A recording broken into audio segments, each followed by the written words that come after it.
L? Oh yeah, because of the yogurt. Yes. Oh shit, this song gets problems.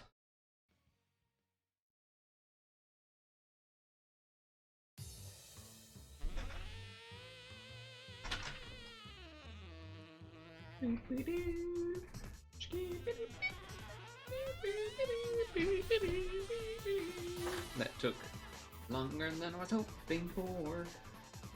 Dude, I reminded myself earlier too. I was like, yo, I gotta make sure to have time to cook for dinner. And then got busy and forgot. No. Dang it.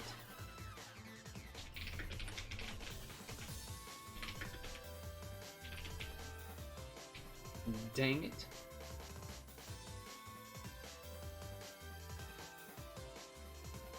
The chair is still there, by the way. I let it live another day in view.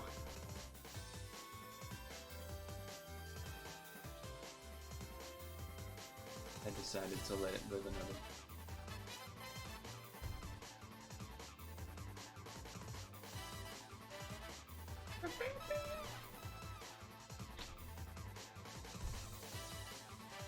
That's not.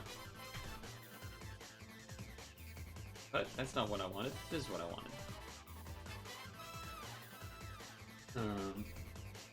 Dude, I've been so fucking uncomfortable. My right, just whole bottom half. Hamstring, hip, just like every element really of it. Just not felt good.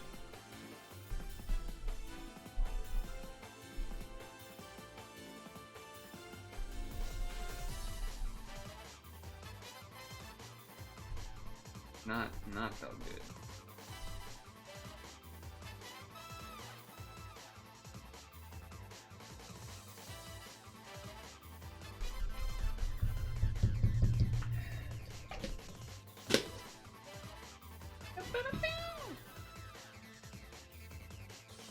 But here we are.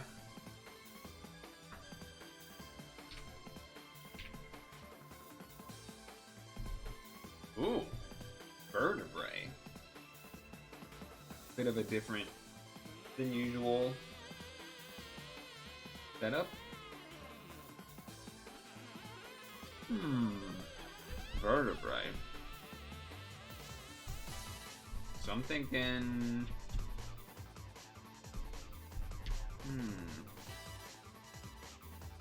I'm thinking. I don't think it would be a shark, but okay. That should eliminate some stuff. Oh, interesting.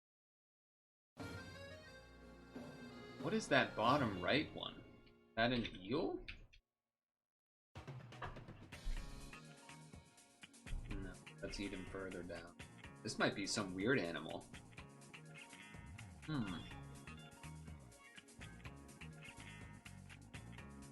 More like Emio Famicom Dumbass Club? Why is that? Why are they dumb? No! I'm a smart detective.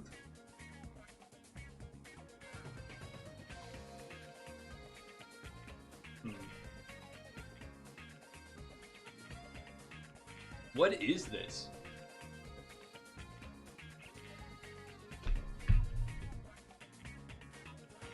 Okay, when it's usually this, that means it has to be something outside of this. It means it's usually something really weird.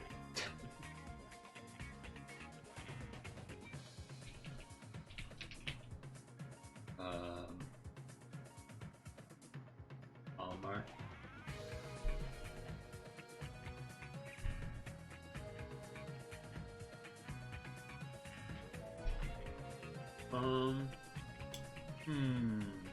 What if?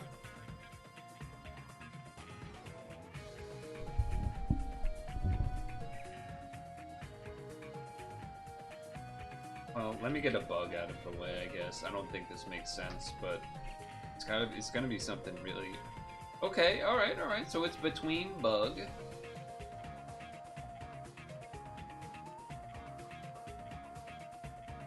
So it's bug-like, maybe.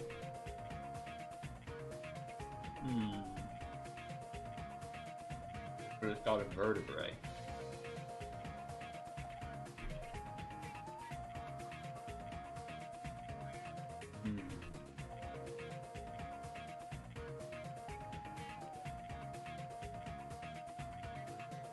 Thing is, like 90% of those are in here.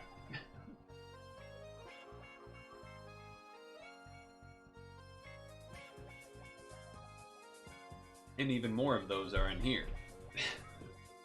So it's got to be not including 99% of all living vertebrates. Wait, are there dinosaurs an option?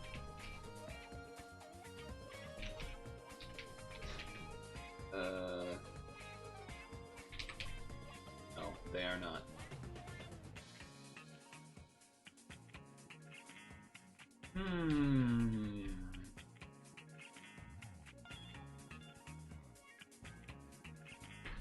That is a problem.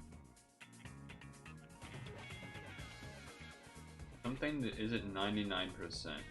So we gotta think of weird animals that people know about. That's the real thing. No, that's more still bug-like.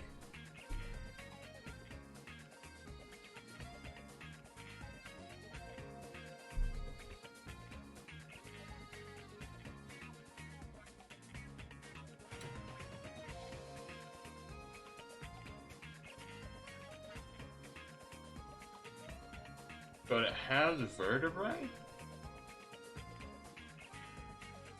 That's so strange. That's so strange.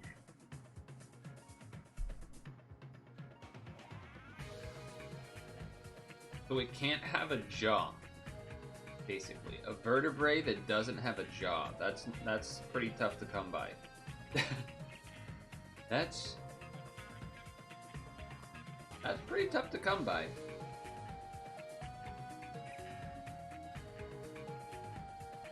Which is why I went with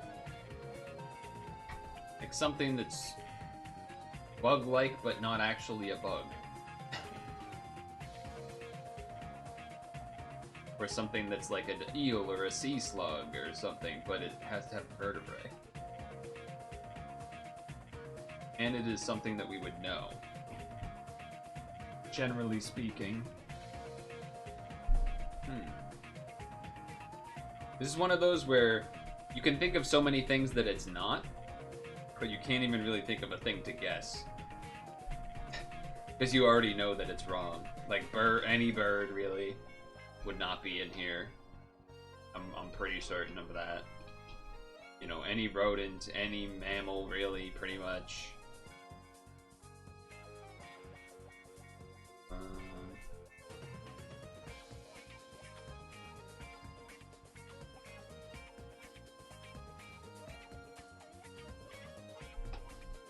That's why I was thinking of weird stuff like eel, worm-like, insect-like. Echidna wouldn't even count. I think I might just have to hint.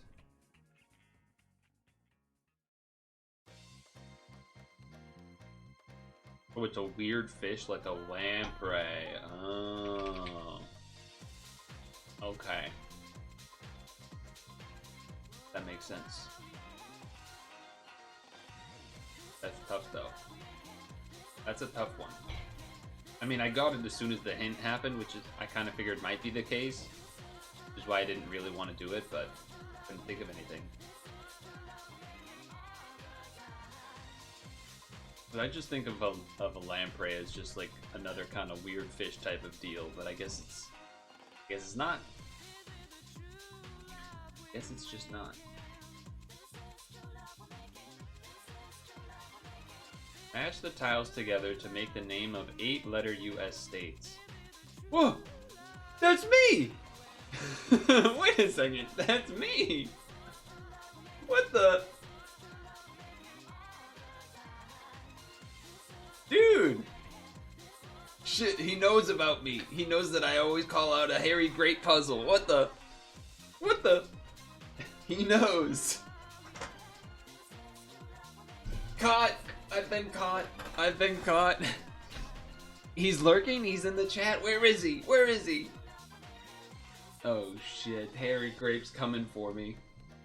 You know, wait, is this? Did he make it about U.S. states? Because we always joke about how there's always so much UK stuff. Oh, jeez. There's some secret, but probably not that secret Puzzgrid Discord that's critiques my every move. That's crazy. All right, Kansas? Is that K-A? Whatever. I'm clicking some letters. That's not enough. That's not right. That's too few. Arizona. That sounds right. Arizona. Prairie Jacques. I don't see the Z though. Okay. Michigan. Am I blind? Oh shit. Yeah. In. Okay, we're in there.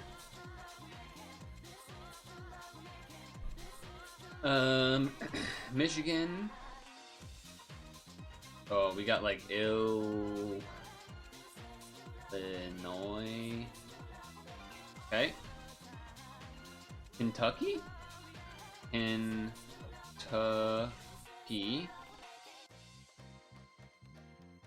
Colorado.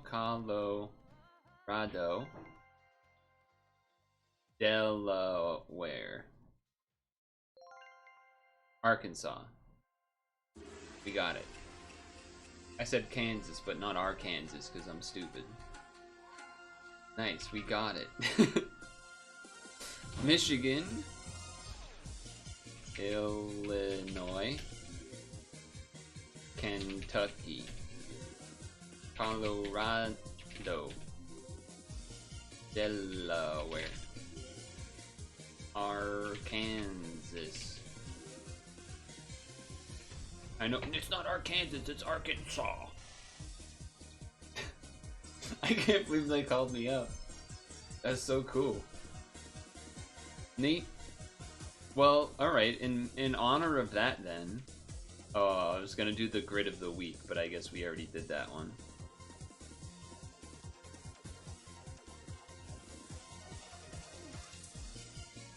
Alright, well then we'll just do that one for the day. That's so good. Hey, you know what? I don't know. Did I actually... I forget. Did I actually do a video on the battle mode or not, though? Or was that just the VOD? Buzz grid. I don't think I did one on the battle mode. I considered it, but then I never actually edited and made it a video.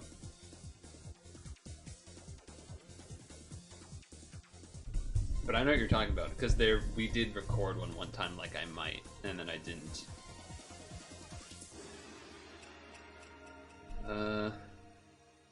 This is Baramosa. Baramosa. This is Naganadel. This is... Ooh, wait, rock type?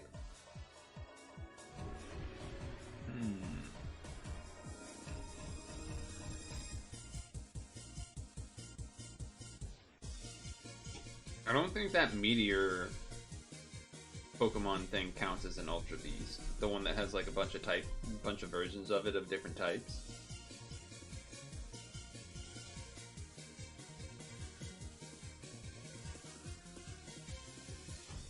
I can't believe that happened.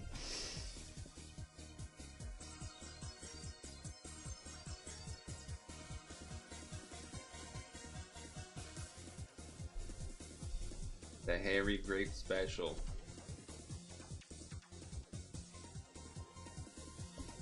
I wonder what led them to making that their name.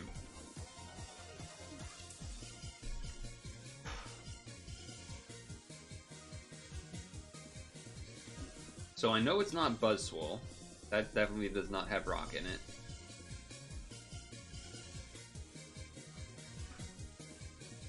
I also don't think the one that captures Busamine, I don't think that one's rock either.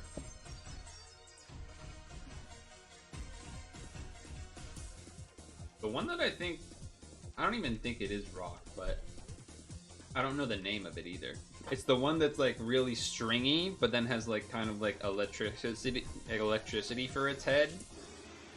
I don't know if I described that in a way that makes sense, but it does. Lunatone and Soul Rock here. Rock Hoenn.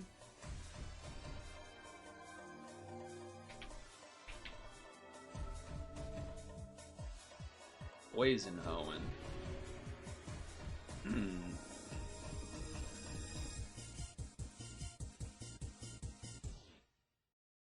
Poison Hoenn. I think I messed this up another time too, where I couldn't think of a poison type from Hoenn. Oh no, Roselia. I clutched it up with Roselia. I remember that now. Bug Hoenn.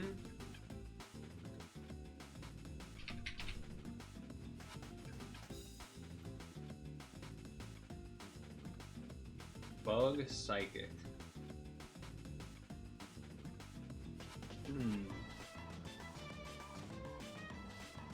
Bug Psychic. I should be able to think of this.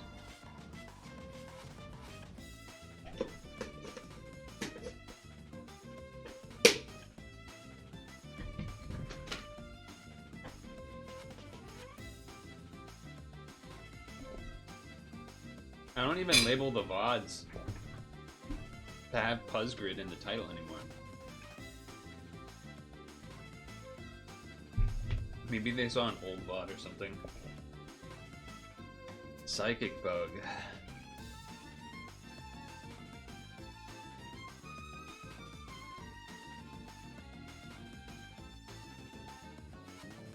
I'm thinking of a lot of bugs that I'm like, they seem like they could be Psychic Bug, but I know that they're not. Like the duo that's from Hoenn. One of them's like purple and the other one's red. But they're just actually raw bug type.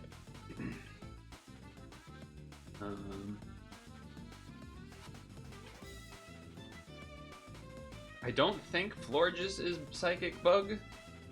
I don't think that makes sense.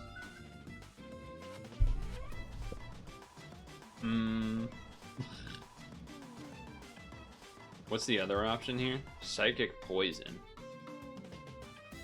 That might be tricky too, actually.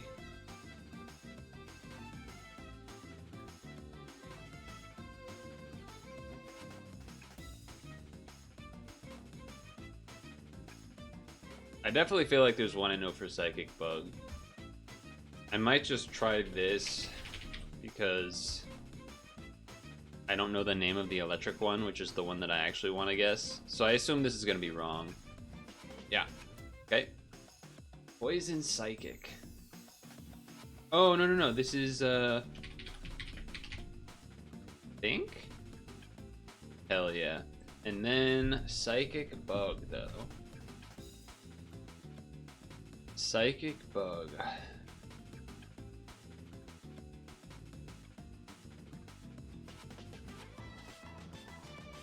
believe it would have to... Definitely not Gen 1, Gen 2. Yeah. No, not Gen 1, Gen 2. Gen 3... Also... No. Yes. Gen 4. Bug types in Gen 4.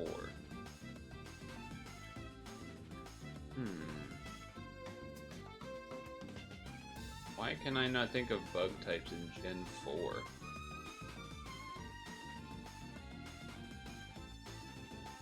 Why can't I think of bug types in Gen 4? Huh. This one's gonna bug me. I think we might have to give up, but I feel like there's something. It's like sitting behind. It's laying down behind the couch in my brain. I can't see it, but I know it's there, making some noise. It's buzzing. It's buzzing.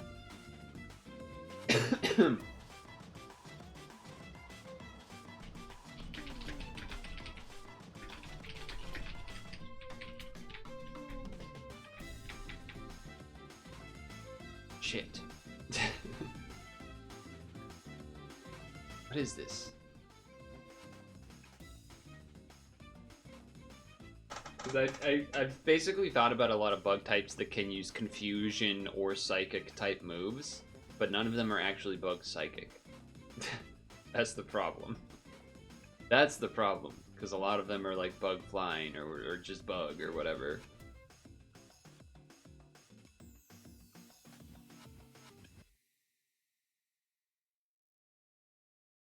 Not that I could actually guess Pheromosa, but I wonder if it's bug psychic. There's the one in Sun and Moon, but that's bug water. It's like whatever peed. And then this is poison bug. Fire bug.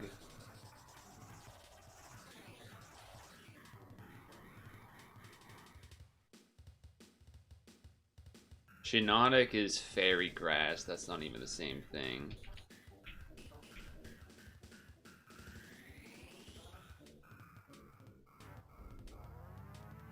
I'm just trying to have images flash in my head for inspiration here.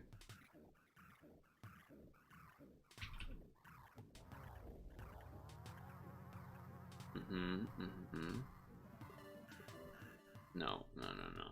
What's another bug type word? Cricketoon's just bug type, speaking of Gen 4 bugs. Steel bug.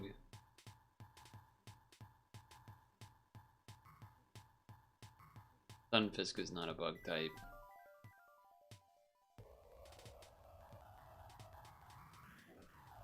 What was the name of that second form of Pekapek? It was like... Beak? From Beak? Yeah. I know that's not related, but I just... Yeah, I think I'm gonna have to pass. Unfortunately. Okay, I'm not mad if it's just this thing. I don't know these. That's I'm fine. I'm super okay with this. I just don't know what I think I've seen images of these, but you know, I don't know them, so I'm fine with that. This one is rock type? That's crazy. This is the one that captures Lusamine. And I said I don't think it's that because nothing about it is rock type. It's like a jellyfish type of thing. And nothing about how it moved ever gave the impression of being a rock type, but okay.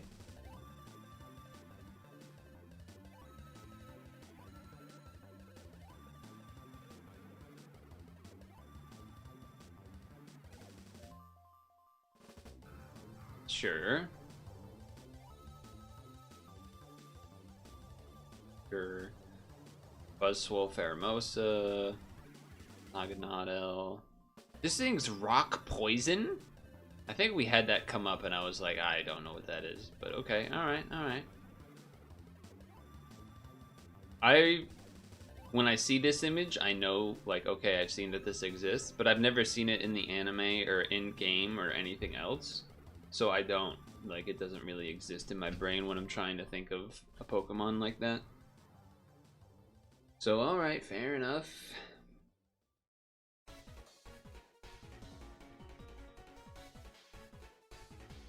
Weird name to give your daughter, though. I'm gonna go put this bowl of stuff back. Hey, Elemental. Oh!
Snow on Sunday into Monday. That's correct. There is snow slated for Sunday snow into Monday. I was just trying to keep the S's going. There wasn't really any real thing that made sense about that. Oh, and you're off Monday for MLK. Nice.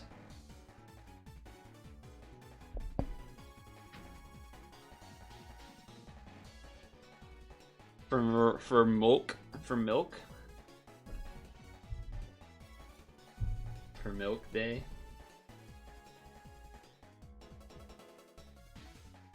Oh my god, can you say that? My bad. I don't know. I kind of think it's funny to say milk. Milk day. Turn an abbreviation into trying to say it as a word type deal. Little goofy. Little bit goofy. I'm doing Pokemon sleep swaps and such. More S wordings.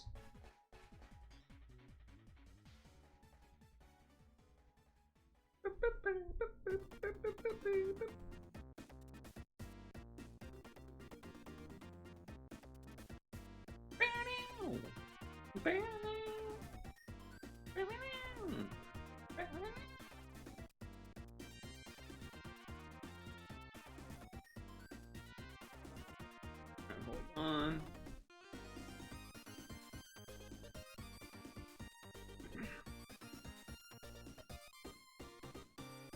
Okay. So we could Starpuffs before we get to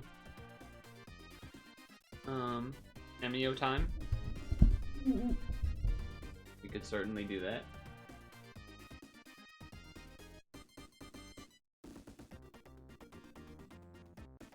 By the way, when I had looked at the code, I mean, I know I kind of already told most of this to Stung Tongue, but I fixed the first set of things I was trying to do, which was keep the window open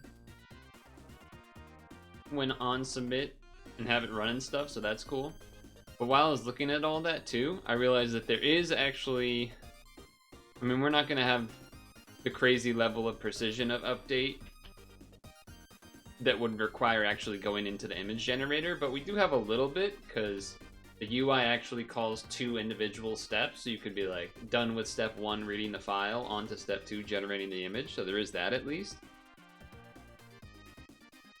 And then a run timer. So and so I was kind of looking at the UI part to sort of remember how it lays out the labels and such, so feeling alright about that. Haven't done that stuff, but yeah, feeling alright about it. I think we will probably indeed suffer puff. I think that is probably what we're gonna do.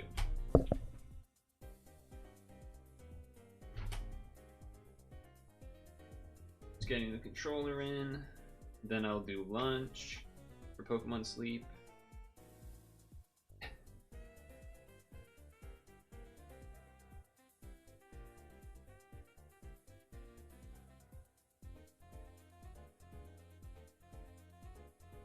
The bad news is I don't have any particular like revelations that I've thought about for Starpuffs, because I haven't really gone out of my way to think about it.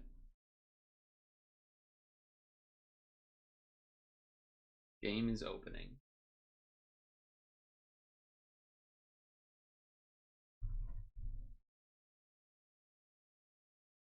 Your Ditto procced into Gardevoir? That's kind of cool.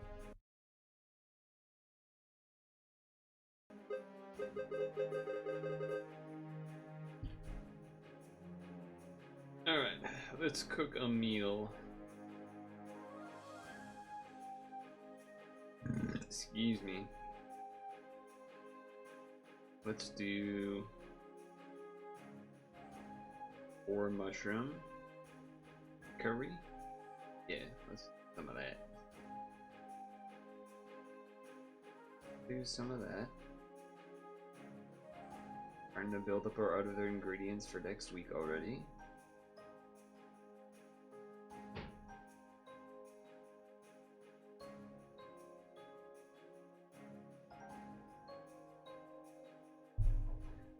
My current, oh great.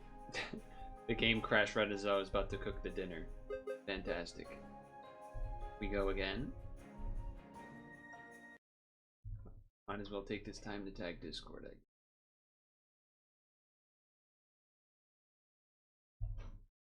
So that you can do Ain't No Way react to it again.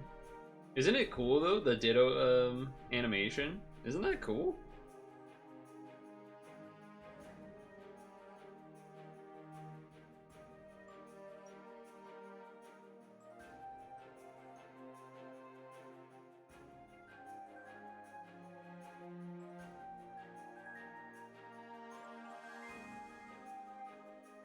I only bring the Ditto in. I'm basically never going to put that Ditto, like, have it go to bed. It just gets brought out when things are low, and it's like, oh, maybe we'll get a few weeks out of this, just trying to build up the rare ingredients some and whatnot.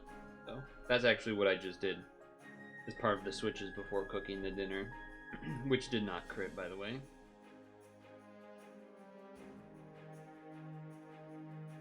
I think I should get Master 3 tonight, or it'll be really close at least by dinner. It might fall short, because I put in stuff that is not as strong berry-wise. It secretes lots of oil. Oh, is yours oil? Mine's oil leak, otherwise I never would have even really leveled it in the first place.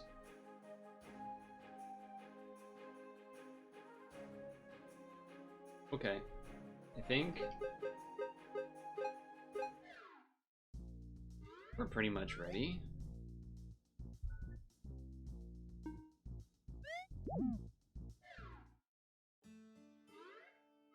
Oh, you meant your slowpoke?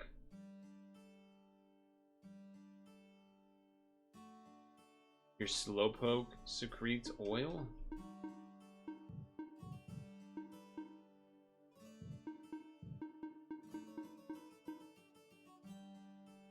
Oh, oil slowpoke. Okay, yes. Okay, I get it. I see what you're saying. Alright, here we go.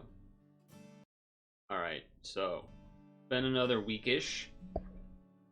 I haven't really put a ton of time thinking about the levels or anything. No shower thoughts. You know what?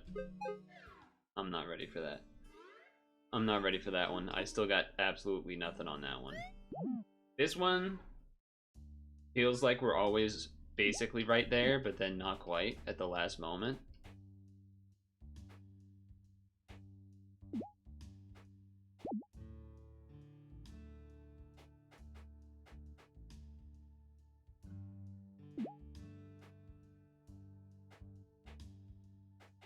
Okay, that's all. That's correct.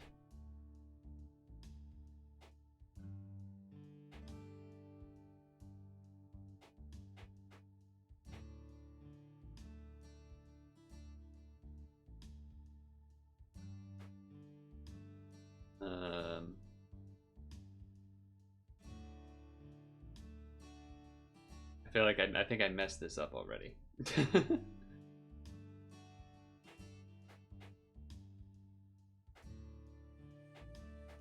Oh, okay, wait, no, maybe not.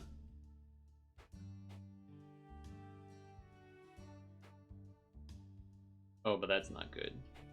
Yeah, we want you guys down here. Okay, then up. Go twice for good measure. Then up, down, right, up.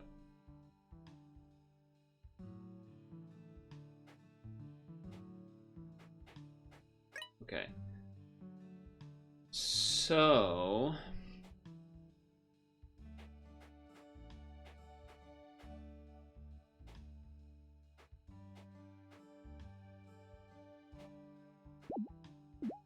okay.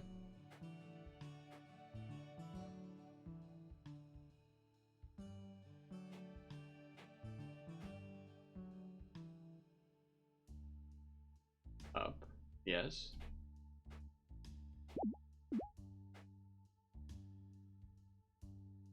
Left. That's a problem.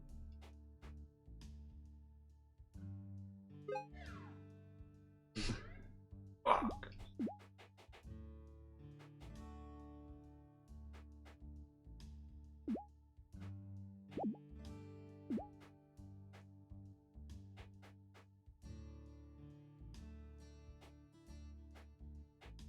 Okay, then down, down, down, up, left, left, left, left, left, left, left,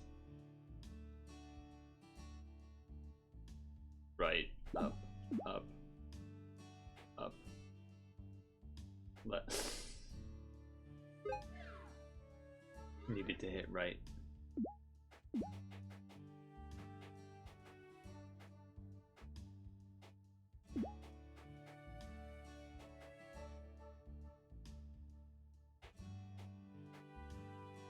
Okay.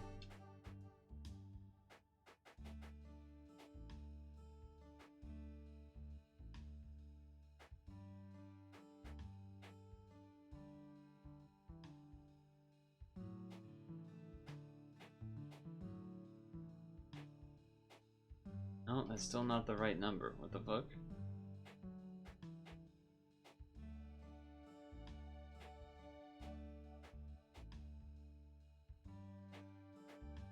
There we go. Okay, now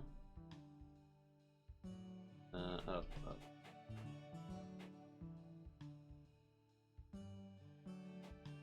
Okay, okay.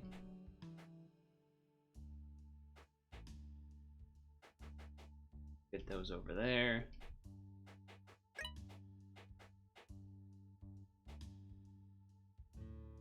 Up, up.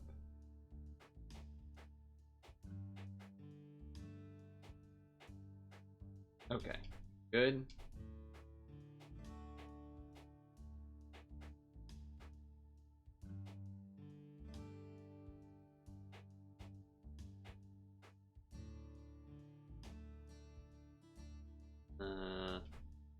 Ah, shit. I just lost. God damn it. I just needed to go up there. It's so annoying, man. It's so annoying. I fucking hate this shit. Fuck you, Starpuffs. Getting me all killed all the time and stuff. God damn you. God damn you. I did it again. Oh, fuck this level. I'm leaving this level. It's not in the cards today. The 25 to the Mega Buffer Suffer. Surely today. Surely today.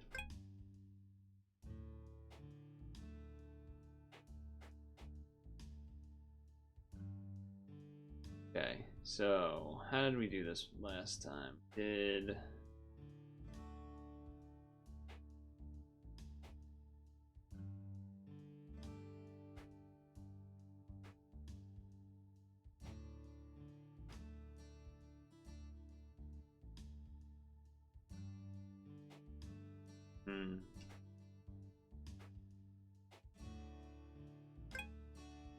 Okay. Oh, that doesn't seem great.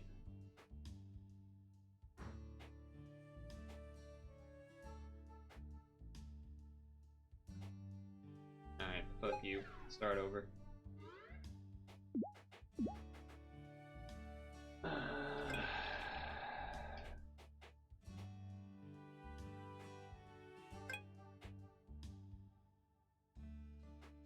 Okay.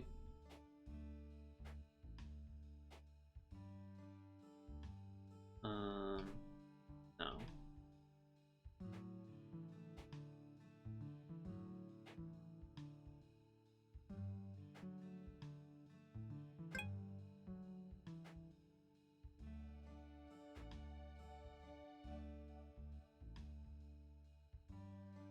Okay.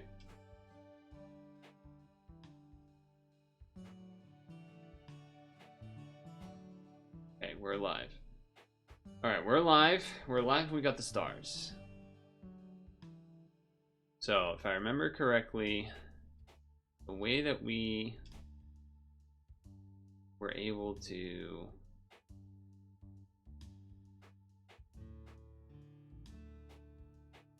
that's not what we wanted. We want to what was it?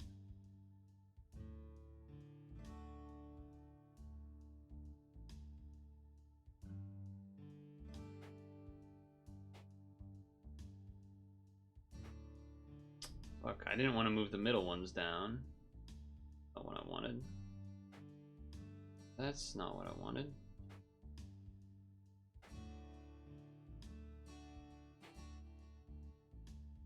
So, how was it? I forget. There was a way that I made it so that I could move one of these guys from the top, and I made it like all the way down to the middle with it. It involved some sort of movement. It involved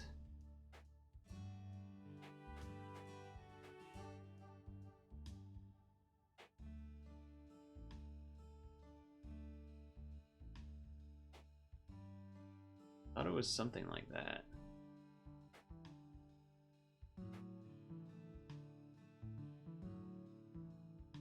Not that one, that's for sure. It definitely was like you moved one of them upwards, but you had to like split them first.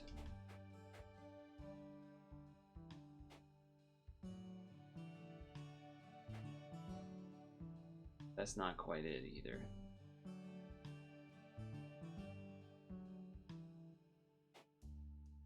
Fuck you.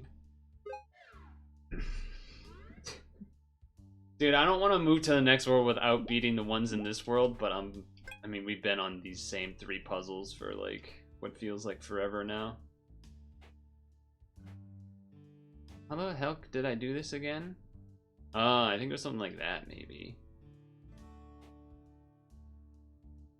No. Because the thing was that you needed the second one at the top to be like in the middle. Like they need to be next to each other in line,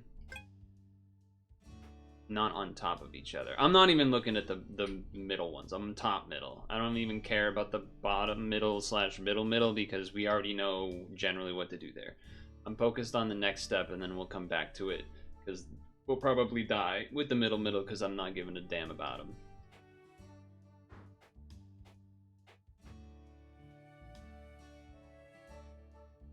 But how the heck did I do it?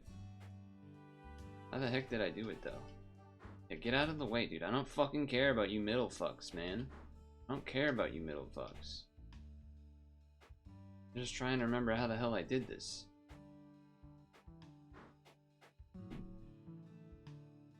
How the hell did I do it?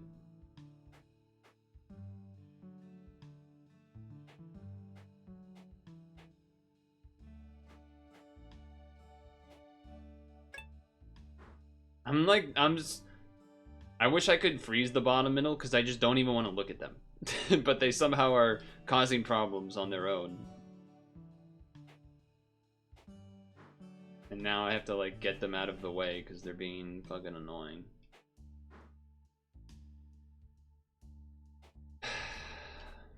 This is like, just pull up the VOD and figure it out. I don't care about you little fucks. Purtle 2025, now he's a big streamer. Oh yeah, those 3 viewers. Huge.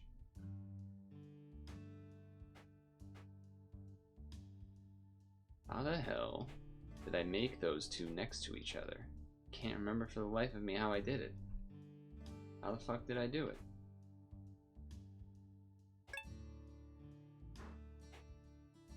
Dude, get these fucking middle fucks, dude. Fuck off. I want to focus on the top, man. Let me just play the game. Let me just piece it out so I can actually, oh, fuck you. And then I'm gonna have to MS Paint it or some shit if they want me to do it. Honestly, it's just worth looking up the VOD. It's literally gonna be faster. When's the last time I did Starpuffs? I'm looking it up.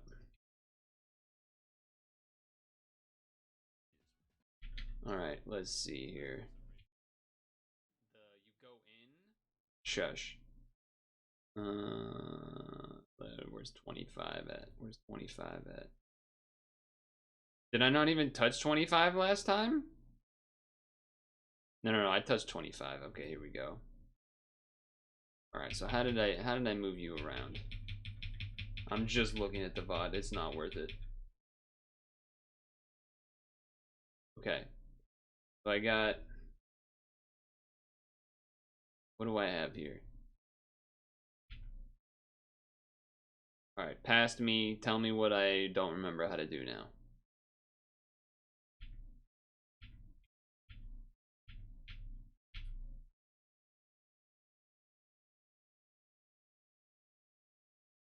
Well, what you did all at once. Okay. So we're in this kind of position. Move. Then move. Ah. Okay. All right. Okay. It was not what I had been thinking in my brain. Okay. All right. There's no need for me to have to try to rediscover the things I've already discovered. That's kind of how I'm looking at it. Okay, so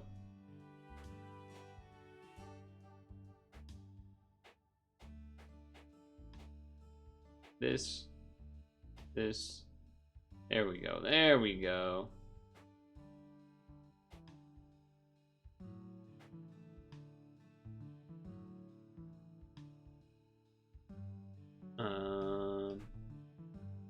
Wait a second.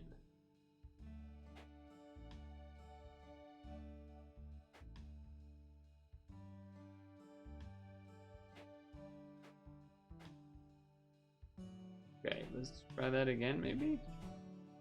Or, no, now we got this thing in the way too now, though. If I go right, then left.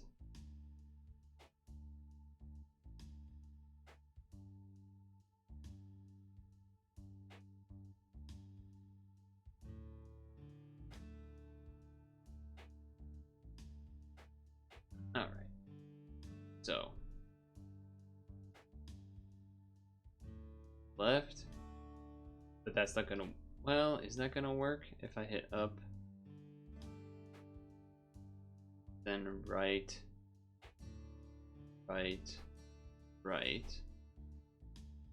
up,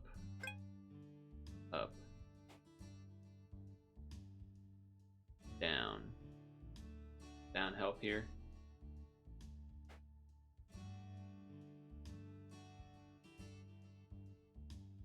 Basically, I'm trying not to have the stuff in the middle die, the middle right one.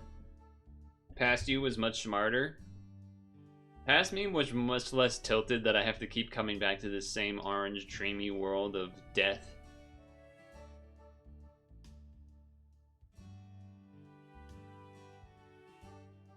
You know what's confusing to me is this far right side. So where my furthest right dude is right now,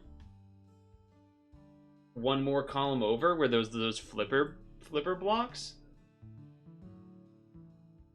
Very weird, because it's just that vertical of flipper blocks. You can't get to it any other way. You just enter in the top and you have to leave through the top.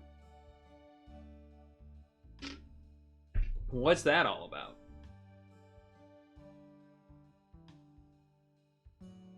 What is that all about?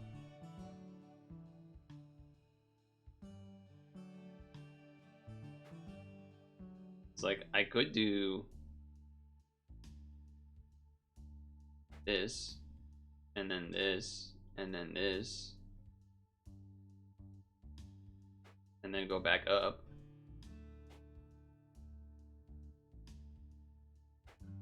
And I'm alive, which is cool.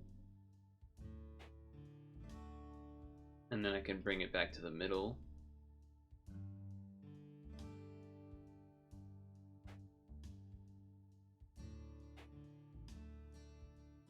And then I go left, down, right. Okay. Now we're alive. Okay. Alright, that's pretty good. That's pretty good. Alright. So, top guy. We know that the only way to leave the top would be... Is there some sort of sicko world where the top is where you have to put everything together at the end? I'm hoping no, but it could be. If we were to try to bring the top one down, we would once again follow the similar path to the one that was also up there with it just took, where you go top right down, all the way left down. And then the last tip would be figuring out how to get that red piece.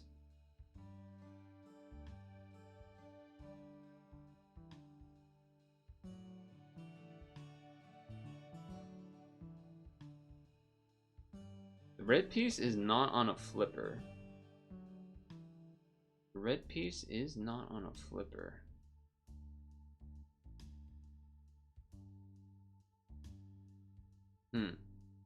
Red piece is not on a flipper. It is interesting.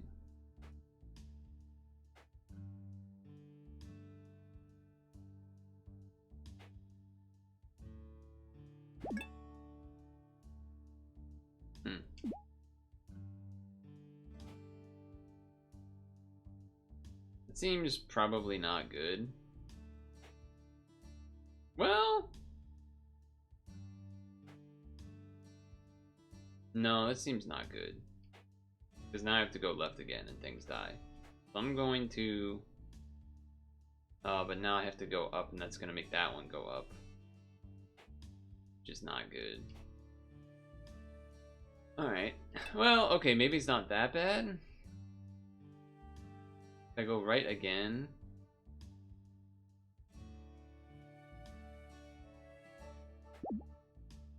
And then...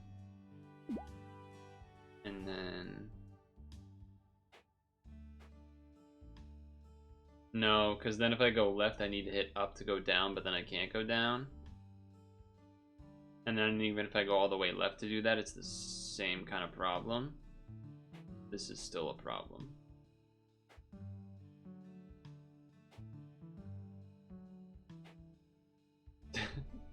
That's the real issue, is that it's very hard to get all of this where it needs to be kind of hidden and out of the way. Basically, anything that has the red arrows needs to not be where it is, really.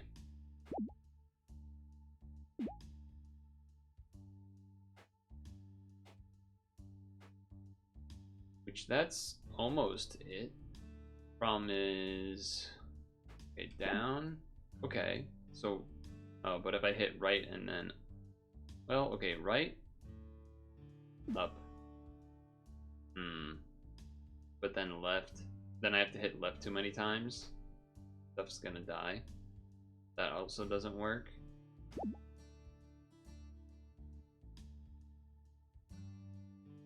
Is there any reason that hitting right once more here and then going back would help?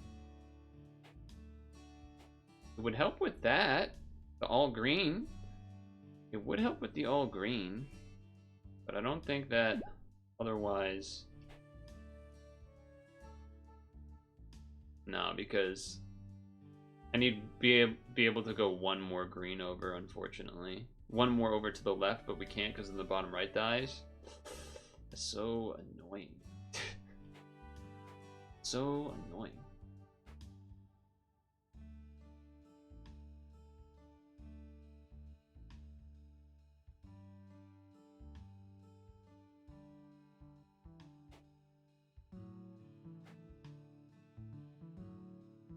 I'm so sad I hit the wrong direction, but I'm gonna just undo.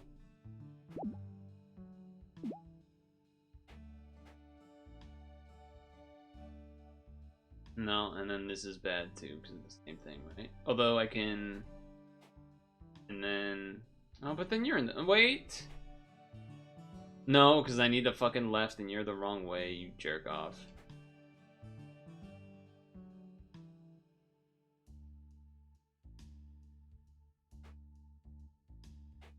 Yeah, you're just like in the wrong place now too. You fucking ass.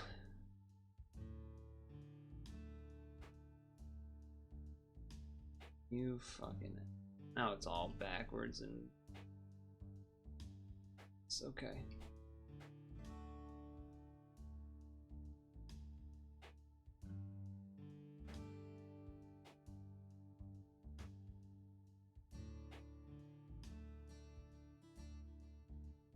I can hit up, and then I have to hit right, and then right again. And then I can split again, but then it's kind of a problem.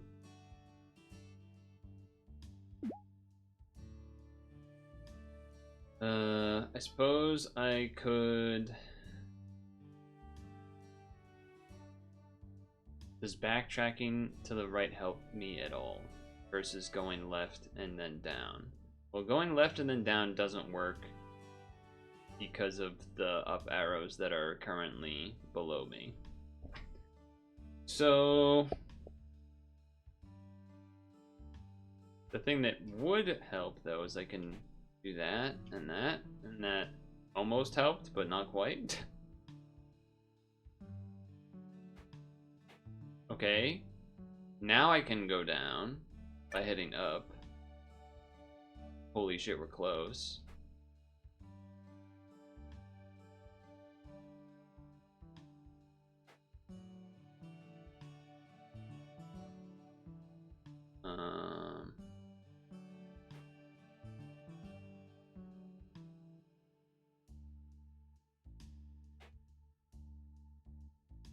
Nope, that doesn't work.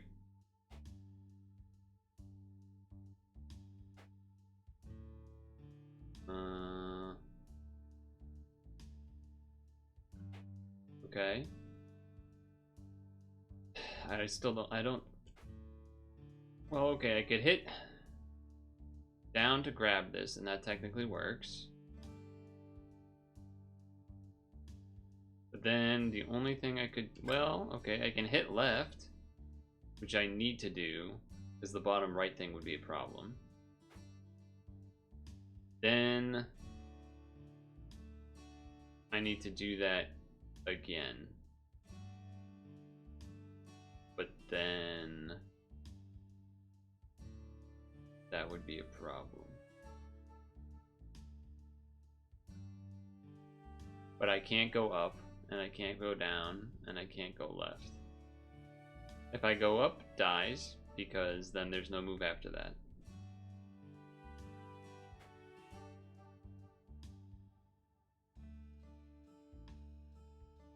So now I can do this. I was gonna say hit up to go down, but actually I think I should hit right. And then up. And then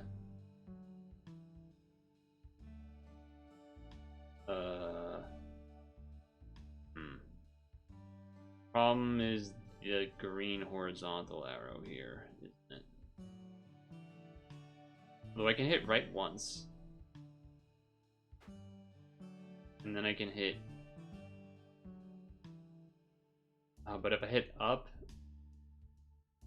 If I hit up, then the all green arrows is going to be the problem now. And if I hit right again, it's dead there too. But I can't hit down, and I can't hit left. So that might have been a I die move. But the idea is like, okay, if I do this, then we have a problem. Well, unless I can... No, I can't hit down all the way out of it because far rights and stuff. But if I do this, I die. I've already undone, so it's like not that big of a...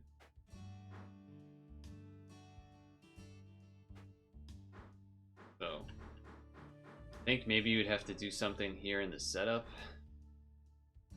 I mean, again, it's like you have to balance 5 billion things, and somehow this is the last level of the second world. I don't know what kind of magic they're gonna put in the third and fourth, fifth world. I don't know how The scaling of the worlds from the first to this one has just been nuts. It really has. It really has.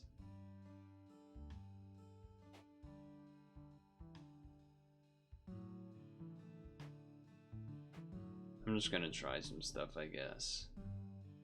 No, that doesn't work either. If you do that, you die. You do that, you die. You do that, you die. You do that, you reset. Maybe it just needs to not be that piece, huh? Hey, we made 3.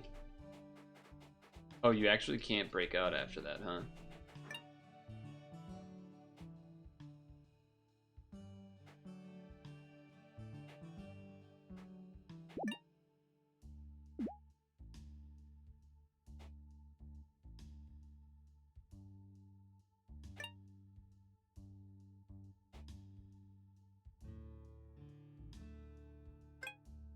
Hey.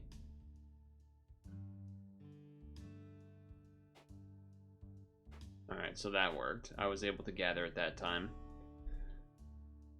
Cool, I guess.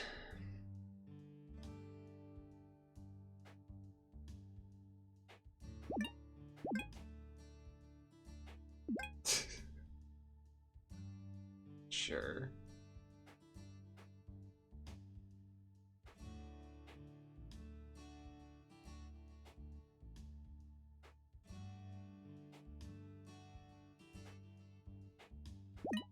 I've done it. I had to use undos, but I'll take it. At least I finally beat a level. Feels like it's been forever.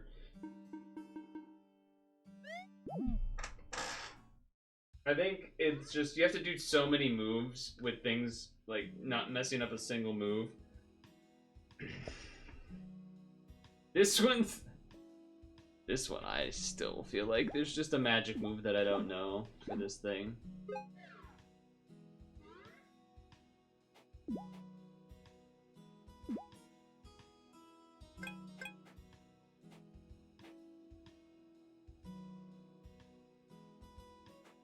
Really about these ones.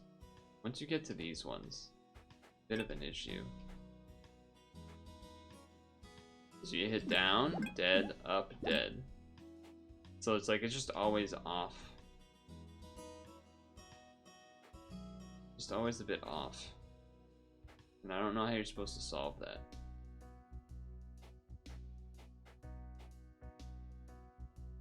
But I guess maybe you just need to split them both somehow? It's kind of what my conclusion is becoming.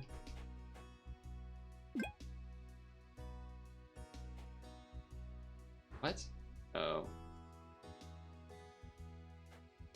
Yeah, but then you have that, so it's over.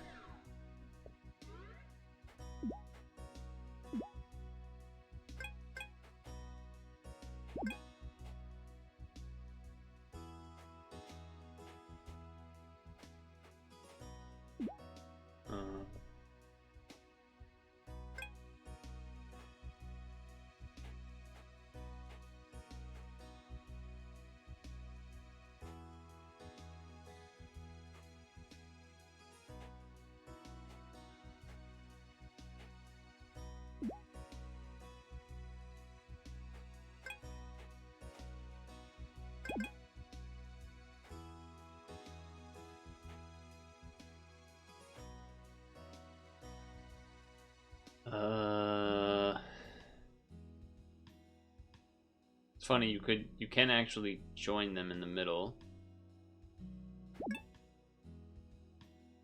I don't think that helps, but you can do that. There's a thing you can do. But then there's this, and I think that's really part of the issue, I guess.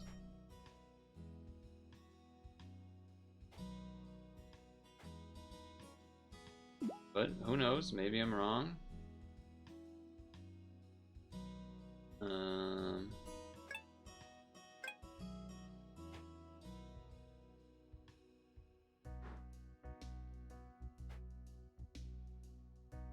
Thing is, you can't like do this because then they're both gonna die. So then you have to do it here.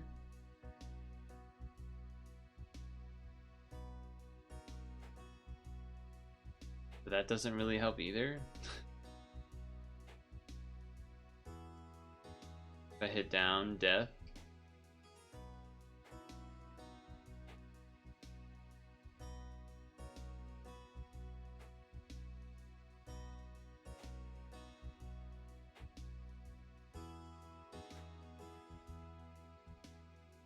I mean, this is definitely different than other runs, so there's that going on.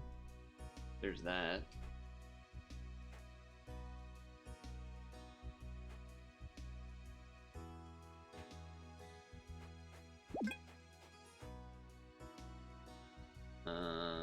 Not the right timing I was looking for.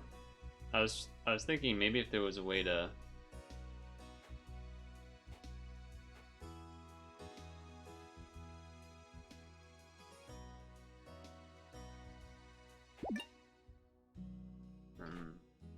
that's not quite it, is it? I think we're dead now. Okay.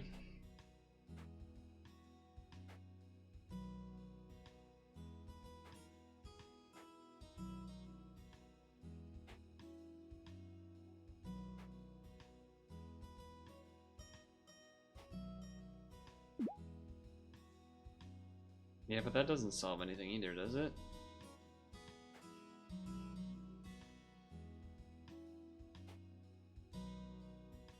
Because now you hit up, dead, down. Okay, back to there, I guess. How the fuck do we get all these things together?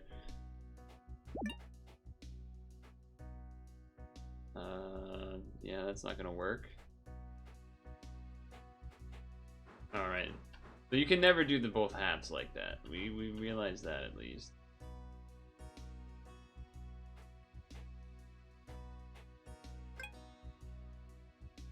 Son of a bitch. Yeah, that's not it either. That's not it either.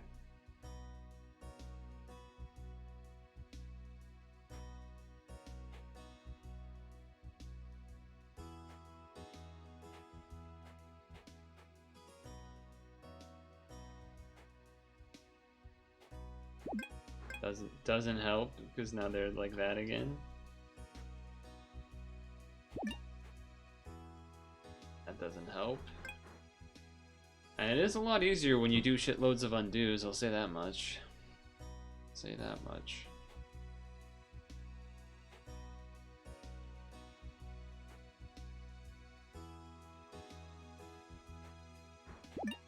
Because then you just kind of don't care. You kind of just don't care at that point.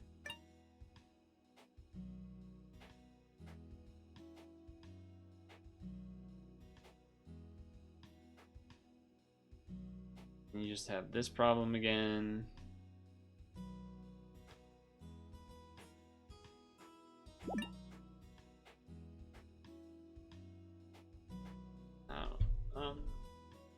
I got one at least. I got one thing right. And technically this is further than any other one, I guess, where I have all the pieces together at the very least.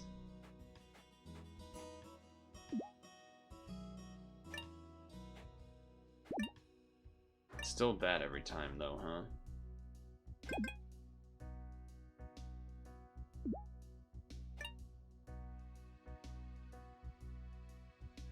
Still that every time though, huh?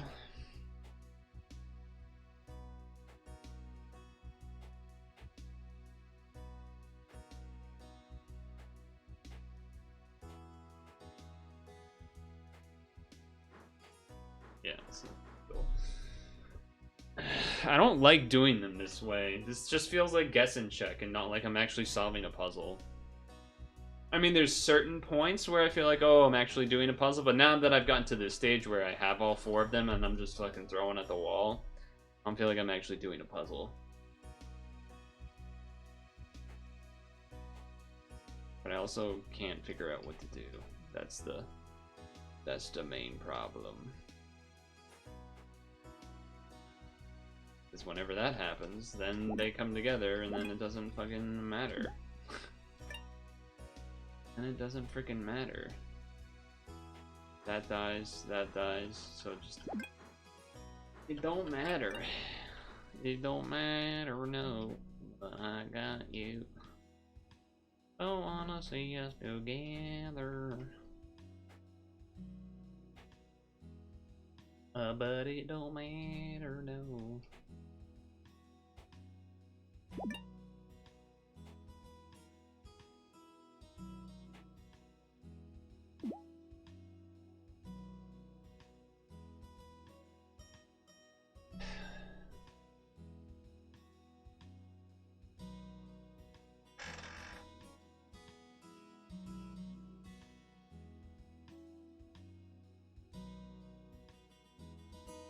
Just feels like,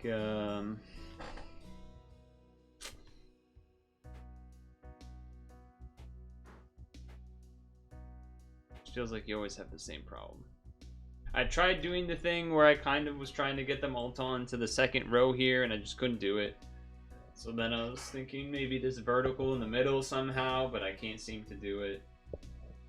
Because there's the extra dip at the bottom that makes it 6. So then you can't like push up to the edge for them to be at the even odd amount to then boom boom together.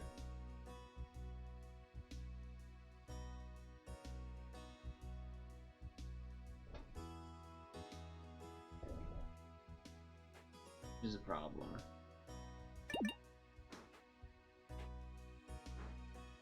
Because you get this thing. This is what happens. That happens. And then you're just always off.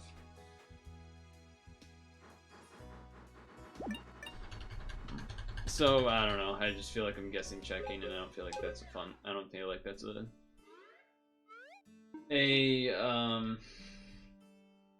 there's not really satisfaction out of doing it that way. As opposed to 25, where when I did undos, it was because it was oh, I needed, like, it's literally not possible to beat without going back 5 moves or something like that. And the fact that one just also has a ton of moves in the first place to get things in a place together at the middle. But I also don't want to do this one because it's also similarly do a million moves to have it correctly together, and then it just doesn't feel good for that reason as well.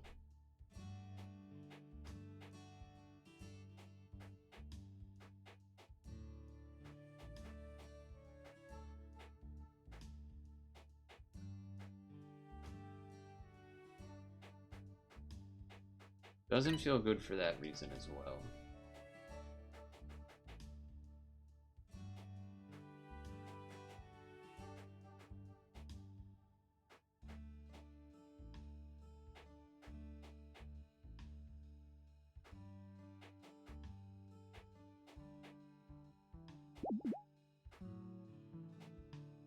No, that's okay.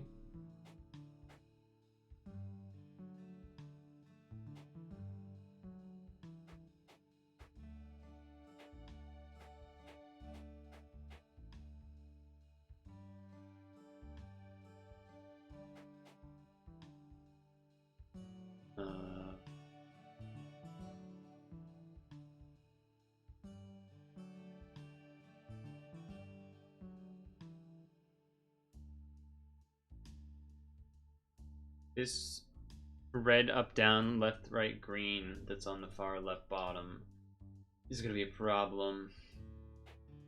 I already see that being a problem. Because, well, okay, hold on. Wait a second, did I just fucking maybe beat this shit?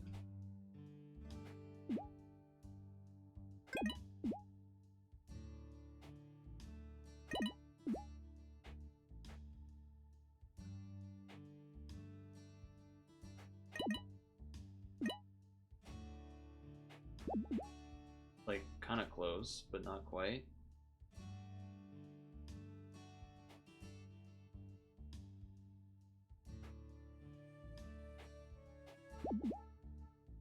these guys are together.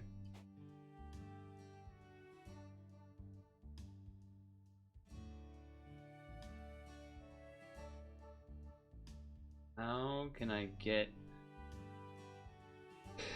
get things in?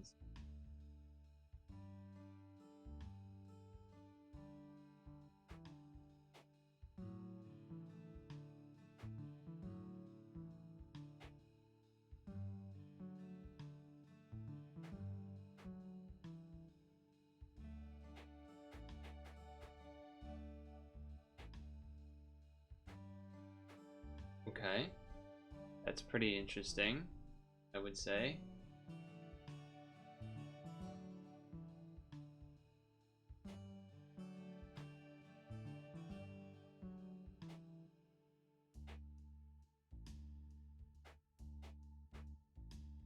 Ah, shit. Okay, it's one off because 1, 2, 3, 4, 5, 6, 7, 8. Oh, it's an even number. Oh, it's an even number. It's an even number, huh? Hmm.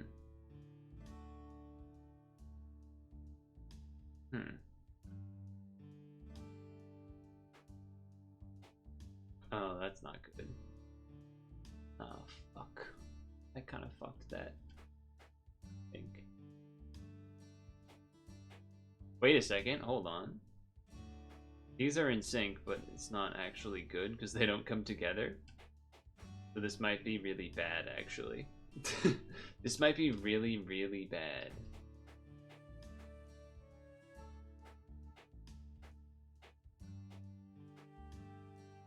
Yeah, this might be really bad. This is bad. I just lost. So stupid. I just lost. I don't want to undo because I've already, like, I basically should be allowed to win. I should basically be given the win. I got all 4 stars together and they were all together next to each other. But because it was on the left horizontal, it doesn't work.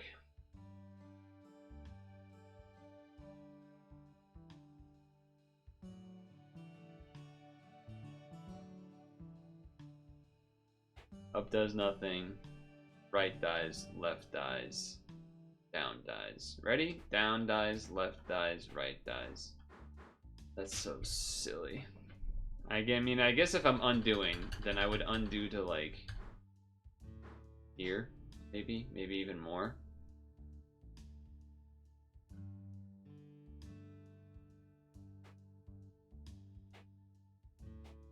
Right, I mean, that's... No, this is the same problem.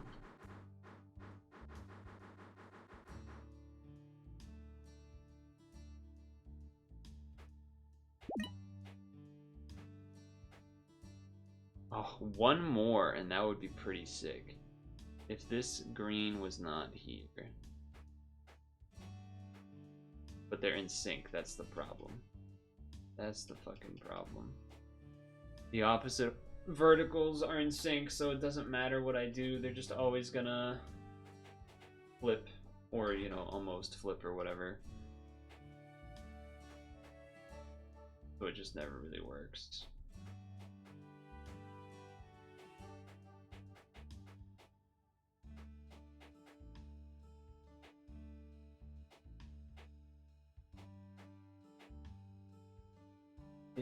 It basically never really works unless I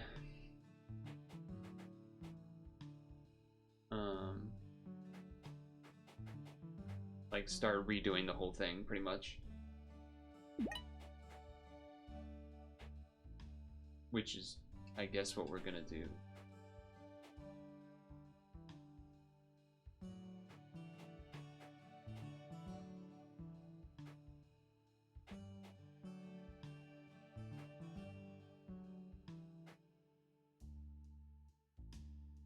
Again though, how do you get these The green horizontals are the same, but then they're opposite verticals. So no matter what you do, they're gonna end up in the same spot.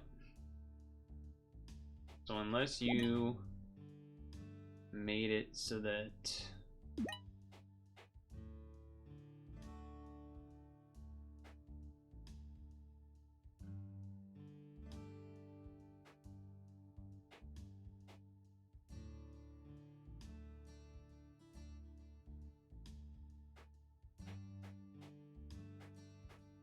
okay.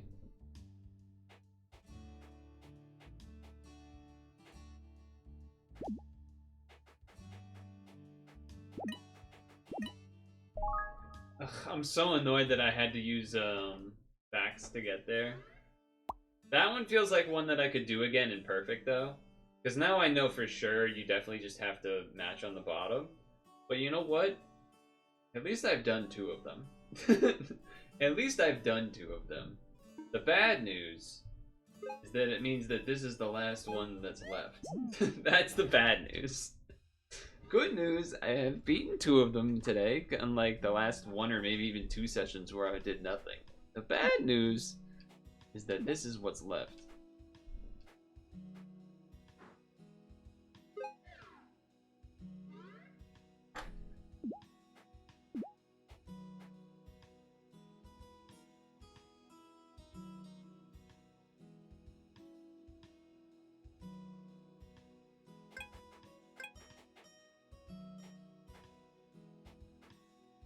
Right.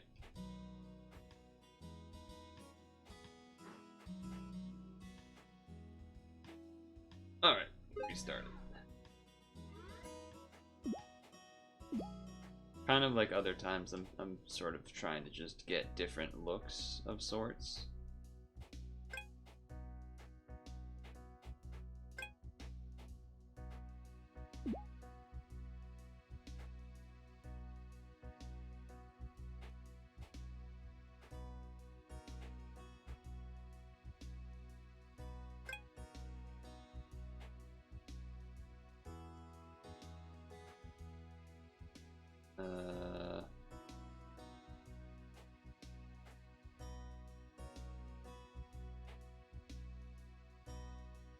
That doesn't work.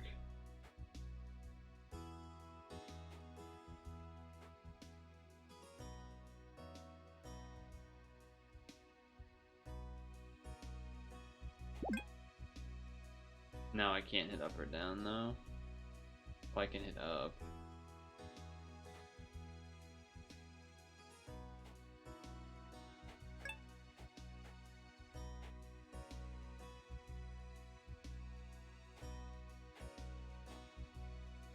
Ah, that's not gonna work though.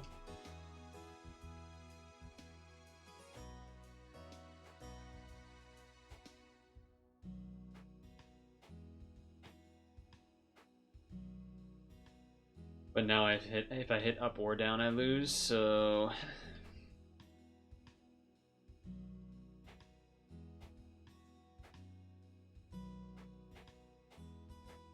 but if I do this, I also will die.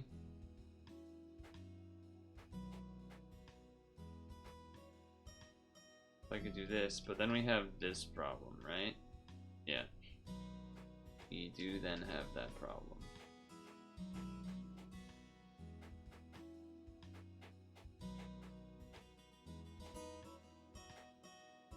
You fucking fix your damn face, man. Here you go. Fuck you, fuck you, fuck you, fuck you, fuck you. God damn. God damn.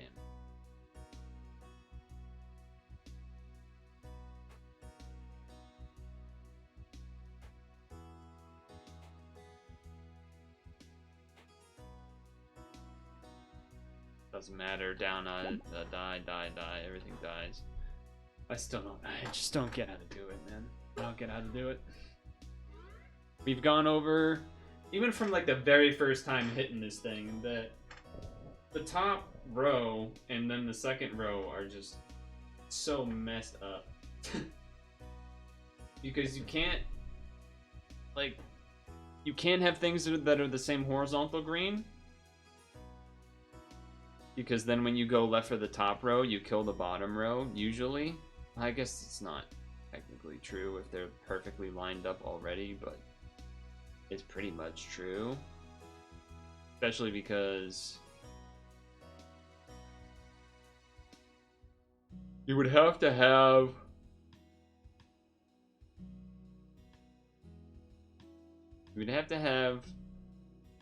one of them on the far right when you got the other one to the top.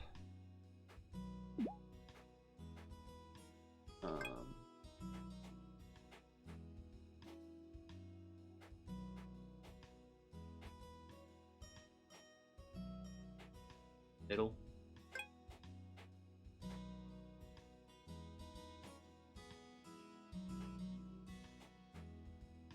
But like you can't. I don't want to fucking MS Paint, but you're gonna make me fucking MS Paint. You're gonna make me MS Paint, so I'll fucking do.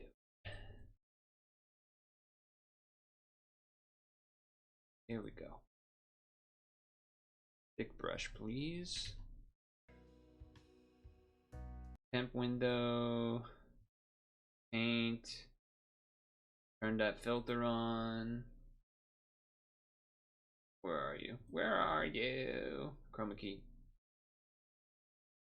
And I'm so cropping. Okay. So, the problem is,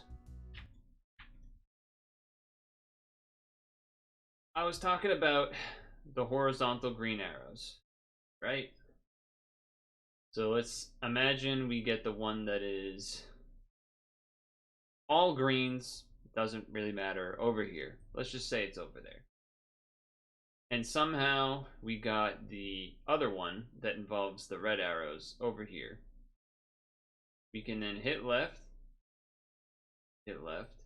this becomes open, hit left, becomes closed, hit left, it becomes open, and then you can't left again. So it goes, you're here,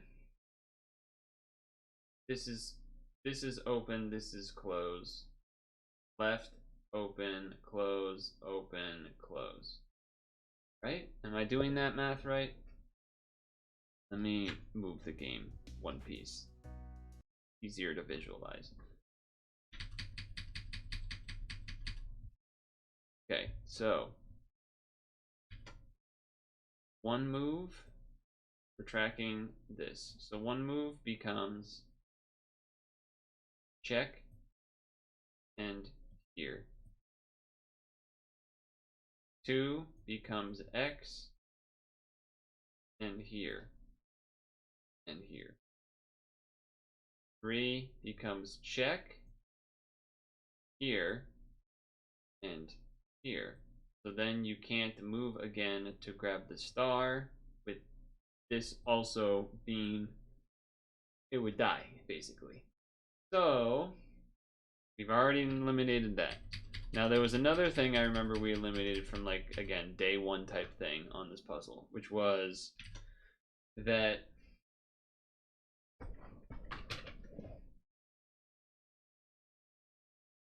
for a similar reason to what we kind of described, opposite vertical arrows, or sorry, opposite horizontal arrows were also a problem with this thing, if I recall. Because when you move inwards, the other one will also move inwards. Which sounds like it'd be nice, except for the fact that these are flipping pieces. So you can't actually have one on here and here at the same time, because one will die. Right? So it's a bunch of bullshit. So to me, what that means is that yeah, you basically can never have things on these at the same time, I think, unless it's somehow like an ending move, but I don't think so. I think you cannot, and I'm pretty sure this is what was a conclusion I came to the first time we were on this thing. So sometimes the reason I scribble is because I can't see where the cursor is. That being said, you could have something on this or this if the other one is here. Like if you had opposite vertical arrow here of whatever one's on this row, and so then when it comes in, and let's say it's on this right now, then if you hit down and it goes down and this one goes up, then they come together. An end of the puzzle. It's magically the end of the puzzle. Sure, I could see that. I could also see, of course, starting where it is right now and somehow the other half here, but I don't... That doesn't seem... particularly... I guess I shouldn't say the halves, I should say the verticals that match up that way.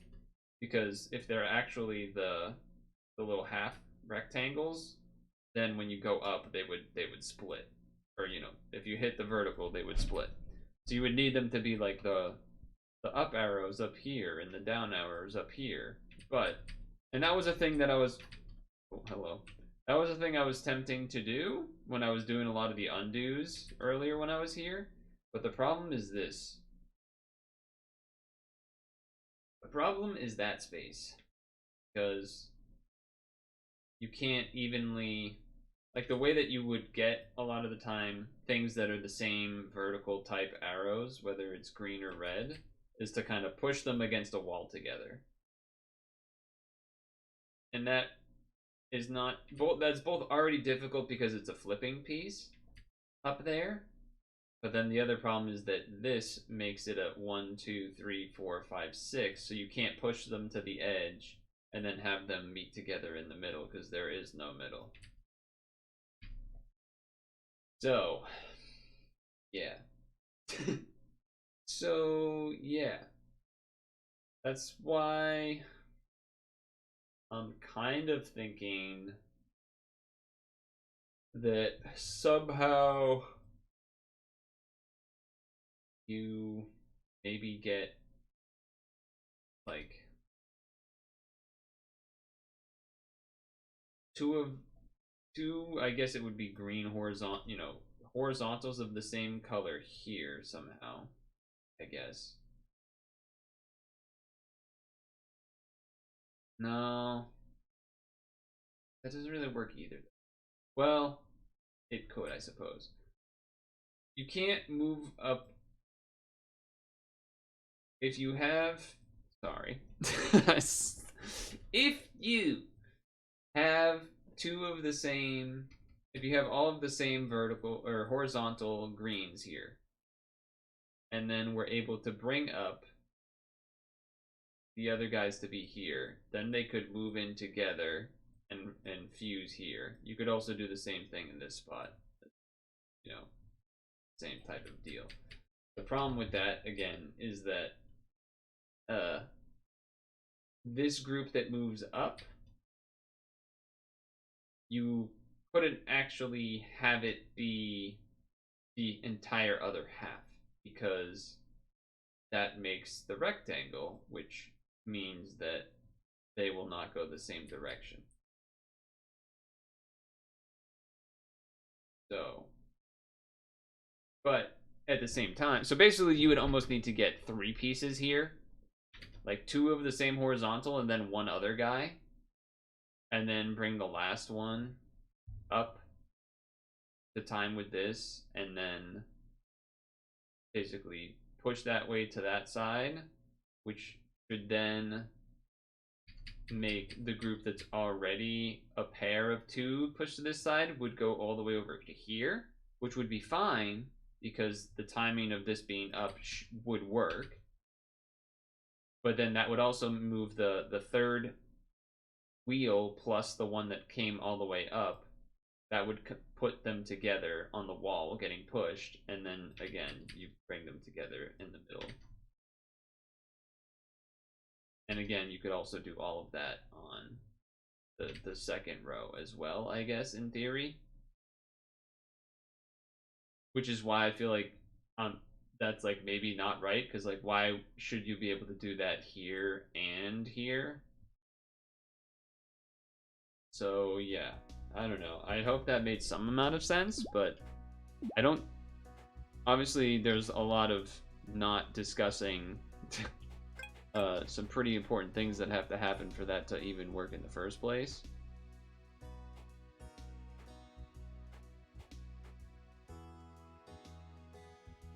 So I would need to get all of the green arrows somehow. But, so this is a good example of how, okay, what we have right here at the top is the red verticals. But I can't bring them to the left. Why is that? Because then one gets stranded, because it has the opposite horizontal type, and so it dies, no matter which way. So you can't do that way. So, okay, cool, I guess. And same thing there. So, that's great and all, but it doesn't help. Now this, on the other hand,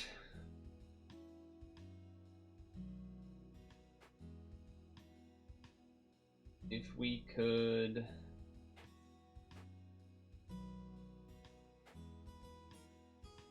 This is the other problem that I had talked about, though, I think, where... Well, okay, it's not quite perfectly lined up that way yet, where it's a problem, but the whole issue of, if you have two opposite horizontals on the two different rows up top, you can't really ever fix that, because if I move left right now, then the top one dies, etc. so forth. Right, so right now I lose. I can't actually do any move. I have to go back up, and then back right, and then this, and then we have to like figure something out that way.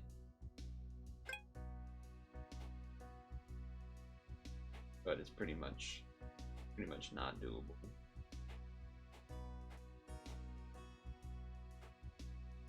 And because of that bottom thing, we still have the problem of this dies, this dies, this dies. So, yeah, I don't know. I don't know.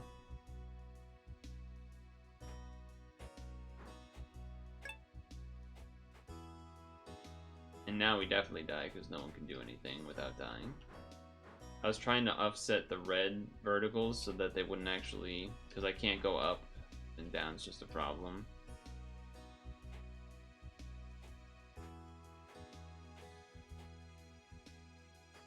So this gets those two together.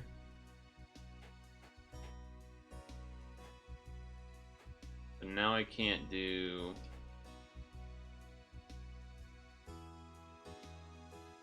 This is sort of what I was describing, but the problem is they need to be more to the left. And we can't do that, because then that one dies. I guess I could... do that. But then we have the horizontals matching up problem, where like we basically needed the horizontals on... We needed the guy in the second row to be, I don't know, here when these were all the way at the edge, but instead they just both became at the edge, so then you have the problem where they're always going to run into the thing at the same time.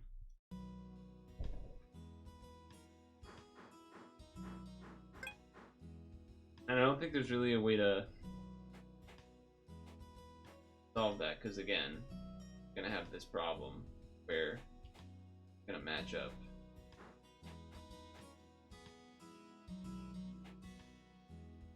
No matter what, really.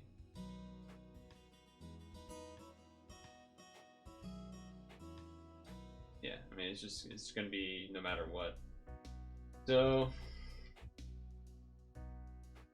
as much as we try, it ain't happening.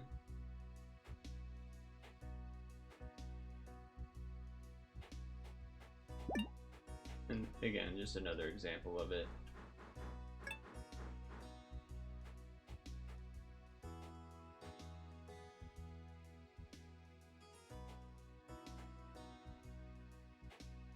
dies if you do. Nice. So yeah, I don't know. I'm not really.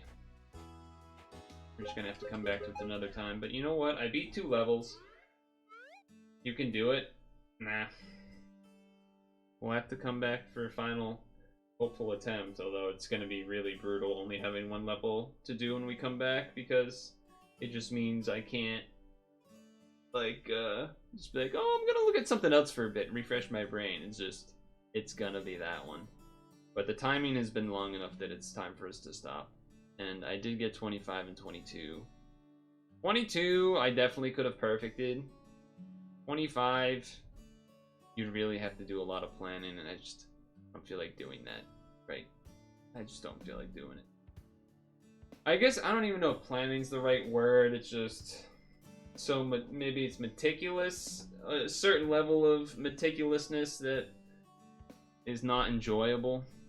There is a threshold that gets crossed where it becomes a little bit much. But maybe that's the copium slash you know, checking out mode of it. Who knows, maybe the 3rd world is wicked easy and we perfect everything in the 10 minutes each, and then we do that for the next 2 worlds, and then somehow just the 2nd world was the hardest one the whole time, and then we come back and perfect them at the very end 5 months from now, because that's how long this game takes to beat apparently. Anyway, at least I did 2 of them.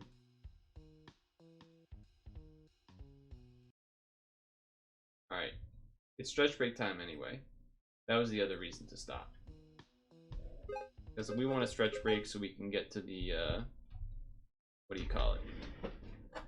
The,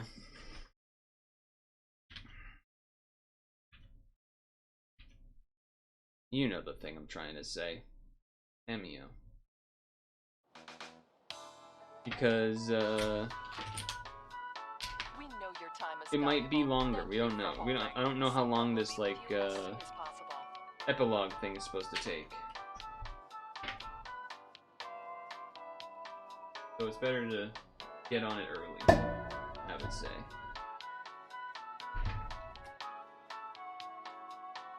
Thank you for your Educational. Appreciate your business and the Education, to assist you. all and owner.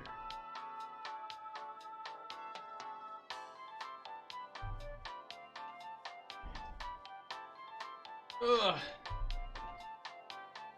We know your time is valuable. Thank you for holding. Someone will be with you as soon as possible.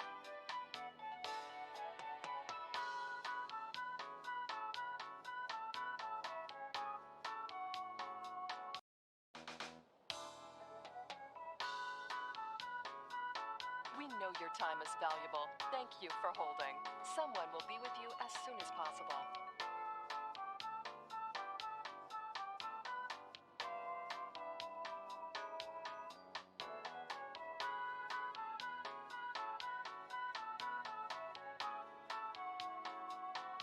Thank you for your call. We appreciate your business and the opportunity to assist you.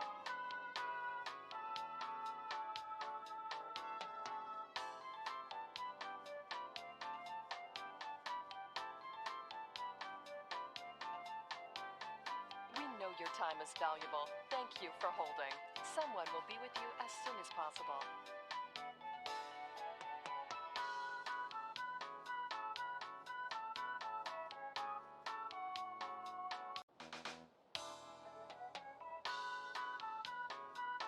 We know your time is valuable. Thank you for holding. Someone will be with you as soon as possible.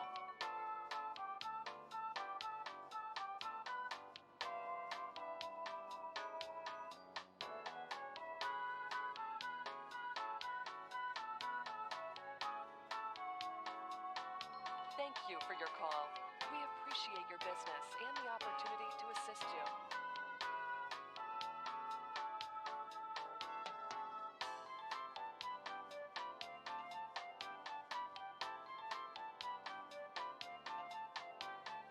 We know your time is valuable. Thank you for holding. Someone will be with you as soon as possible.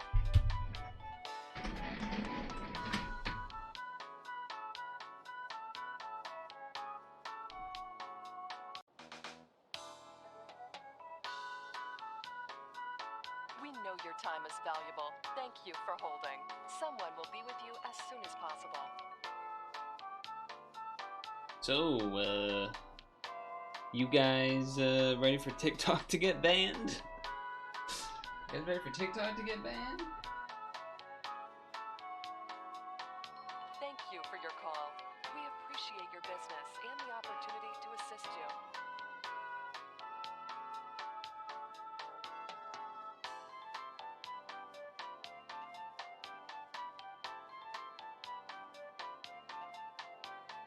We know your time is valuable. Thank you for holding. Someone will be with you as soon as possible. Yeah, you are. Yeah, well, you actually use it. So that's... Are you going to accept it as like a sign to not doom scroll and stuff and just like spend that time doing other stuff now? Or is that just gonna be converted to going on like Instagram or YouTube Shorts or something? No to F? I don't know. I'm just saying stuff. I don't know. I was putting my shorts on. Eat my shorts. I'm Bart Simpson. Who the hell are you?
Have you downloaded the other one that people are using to meet their Chinese spies and stuff? That's the joke?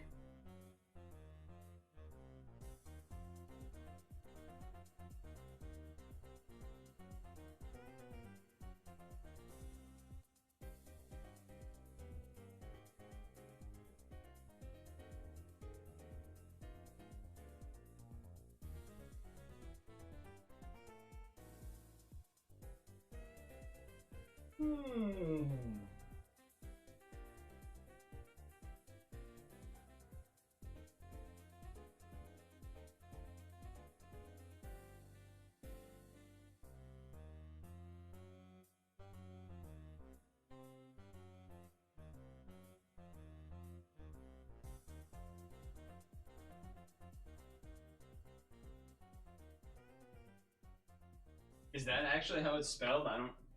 I believe you. I was expecting to say red note or whatever. It's close. Yeah, I believe it. I believe it's close. Definitely believe that it's close.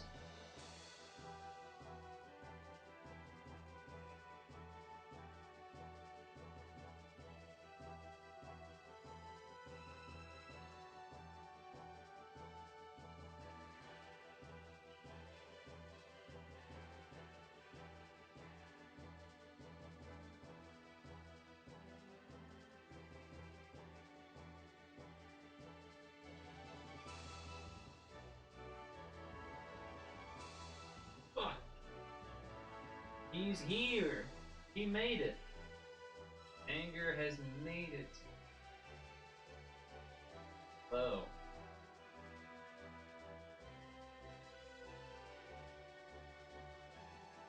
Oh my god! I see that you donated some bits. I don't have the earbuds in to hear the alert, and I can't quite exactly read what you wrote, but I know that it's you. So thanks. If you can even hear me from here, which I don't even know.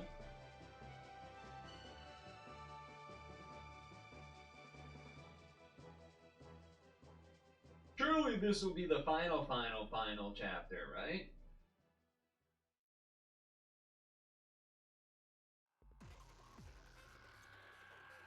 Hopefully Dino doesn't miss out. That'd be a bummer. Although, you know, I suppose they could know in the back of their mind that there will be the YouTube version eventually. You're here. Hope everyone's cozy. Oh shit, you're here too now. Alright, you made it. Made it. Ugh.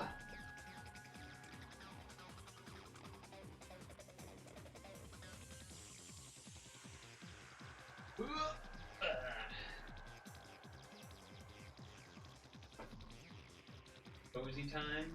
Anyone gonna be eating any good snacks or anything? Or anything yummy? Or are we just all gonna be chilling? Chilling. You think? Huh. So Utsugi, the phone call post credits was kind of about how, oh, I'll tell you more about the story of Minoru Suzuki, but it might be gruesome, and he said something like that.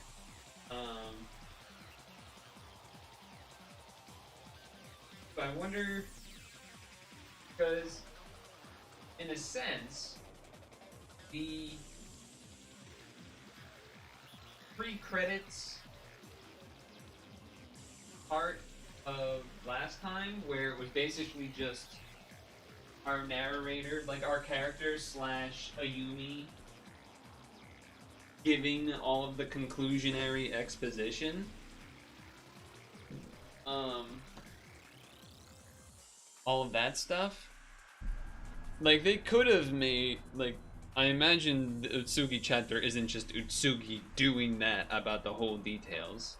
I imagine it's, I don't know if it's initially going to be flashback to the whole thing or what. I'm kind of curious to know what that's going to be.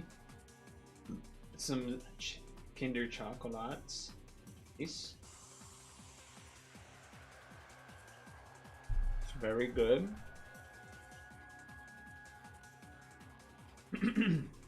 Very good.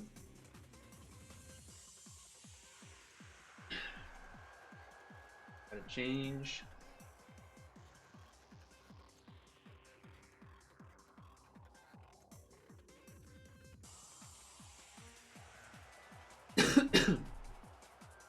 Piece of apple went down the wrong pipe.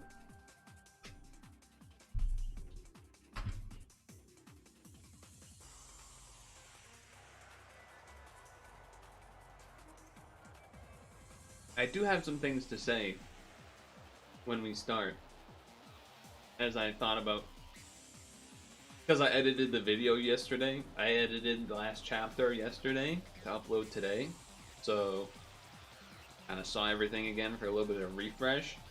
Couple of things came to my mind.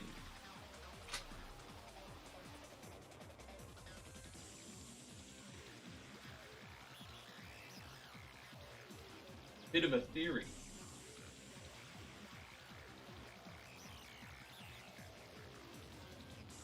I do wonder, not related to the theory that I have, but if, because you mentioned the car couple, do you think, a game theory? Do you think we'll see them at all in this, you know, wrap-ups chapter thing? I don't know if we will. Because clearly Utsugi didn't talk to them. So I would expect no. But now that we bring them up, it is kind of interesting that we never really... I guess there isn't really much to say about them, but, you know, they definitely could have been, you know, a scene about them being informed and then basically being told they were wrong the whole time and stuff, and he is the killer.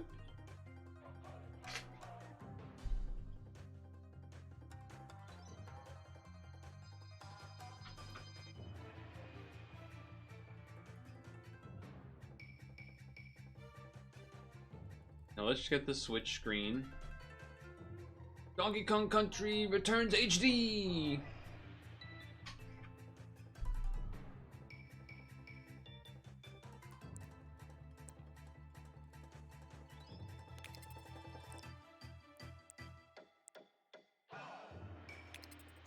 Ooh, the sound's messed up. Gotta do an unplug replug.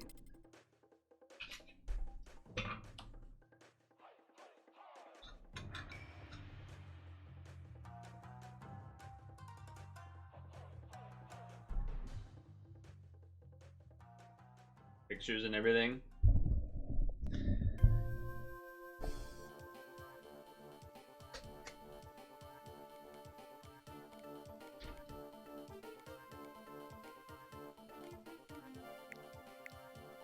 It's pretty insane that they're charging $60 for this remake.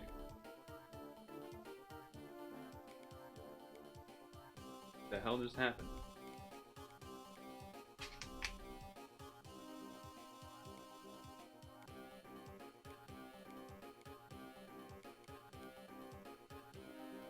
I did see the Switch 2 reveal.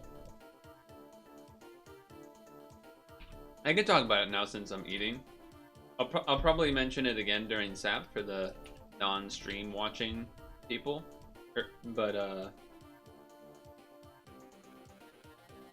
Initial things that came to my mind when I saw it was, well, when I saw the trailer thing, there was that part that talked about backwards compatibility.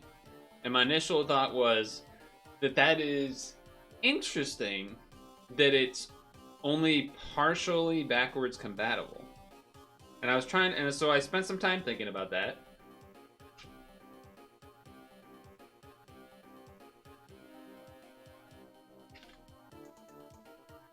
And a couple things came to mind. The first thought was, okay, this won't be as bad as it sounds if it's like 95% of games on the Switch are backwards compatible, right? If it's something really high percentage-wise, it's not the biggest blow. If it's like 50% of Switch games don't work, that's pretty fucking bad.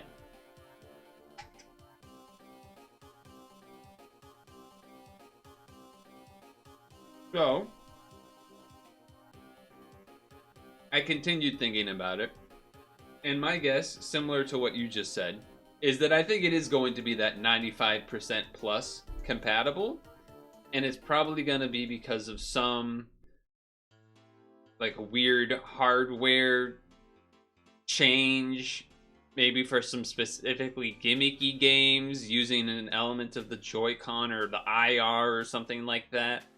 Or like Nintendo Labo or something, you know, the cardboard stuff. So I would think it's something like that.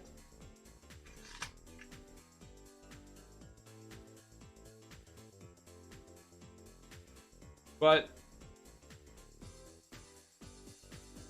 we'll see. We'll have to wait and see. It's still kind of an interesting situation regardless, because it's pretty abnormal. That's pretty abnormal, regardless of what the percentage is, that it's only partial. Maybe I'd have to look more into the history of things a little more. To my understanding, PS2 was completely backwards compatible or whatever with stuff, but you know, I'm not an expert on that.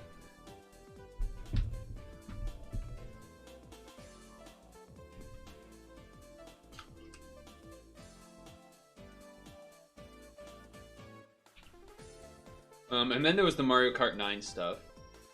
Up to like, what was it, 21 or 24 carts at the same time, which is pretty crazy. PS2 was a 99%. So, okay. And I think that's not too crazy, and I think it's going to be something like that too. it's a little bit of hope, right? But also kind of just seems more likely that it would be the 99% thing. So some people are freaking out about it. I've heard some people say some shit like, if it's not 100% backwards compatible, it's piece of, and I think it's just people that don't know what the hell they're talking about.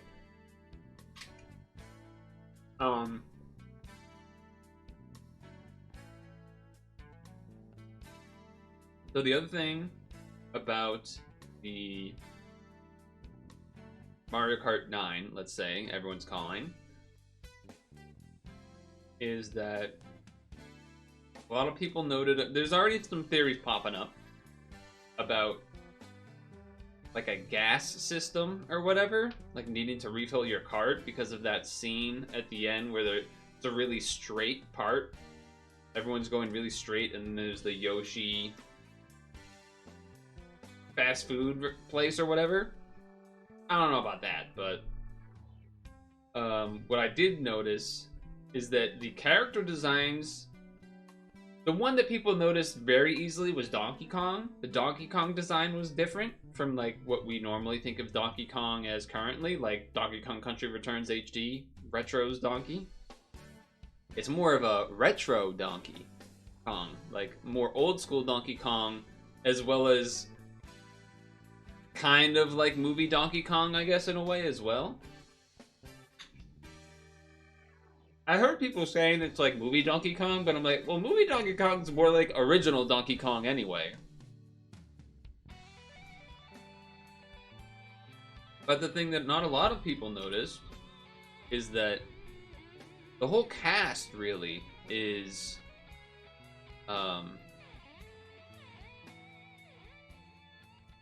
stylized. It's just not as noticeable at first.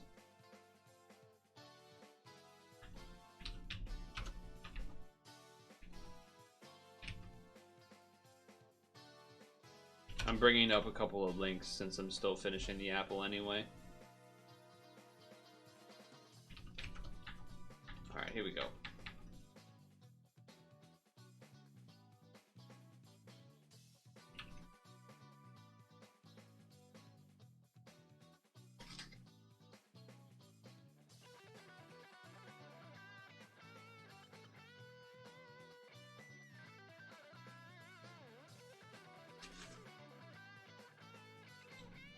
I would say that's pretty accurate.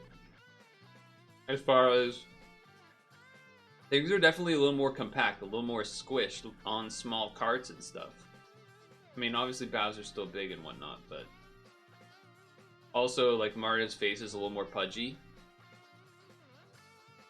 The DK is the big one that people were pointing out as more like old school slash movie Donkey Kong. And then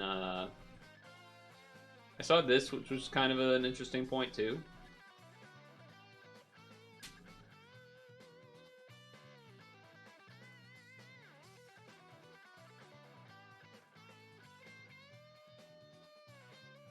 I'm like, okay, kind of a cool idea as well. And it sort of lines up with Mario Wonder being like that and stuff. So okay.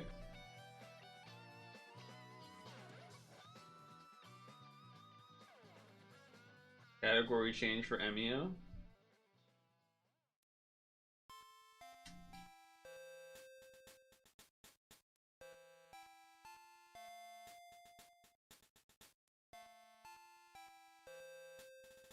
Alright, the apple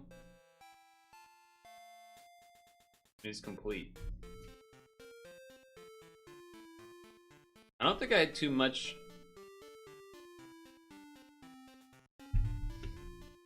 else to say except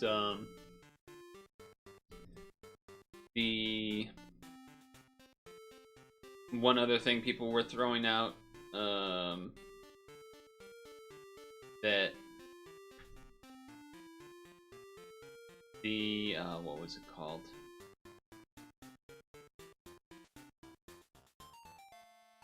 I'd have to really go find the image, which I don't feel like doing, but the connecting into the sides of the Switch with the Joy-Con. The Switch itself will have these like tab thing, like these pieces of metal that protrude, and you need to click them in with the Joy-Con, and a lot of people are saying that that is going to be a part that breaks for a lot of people. And by a lot of people, you know, families that have kids that just do that and then break it and bend it, which is probably gonna happen unless it's pretty rigid. Why was genocide trending? Probably wait, that says goonocide. Oh, you know what? I'm not gonna click that, but I think I know what it is already. Because I think I saw a thing about this either yesterday or maybe the day before. There was some perv, some that people were like, you know, people just say goon instead of perv or whatever. There was a video shot by a worker at a cafe, I think it was. Some place that does a drive-through, I guess I should say. And she, as the car was approaching for pickup, she already had her phone recording and like walked out to the car and like said some, I've had to get exactly what she said, but you know, she said some shit to him because you could then see inside the window and he didn't have pants on, among other things. And he drove off right away or whatever. And apparently that guy killed himself. So I'm assuming that's what goonocide is about. Now, some people might be like, well, you shouldn't go up and record inside someone's car.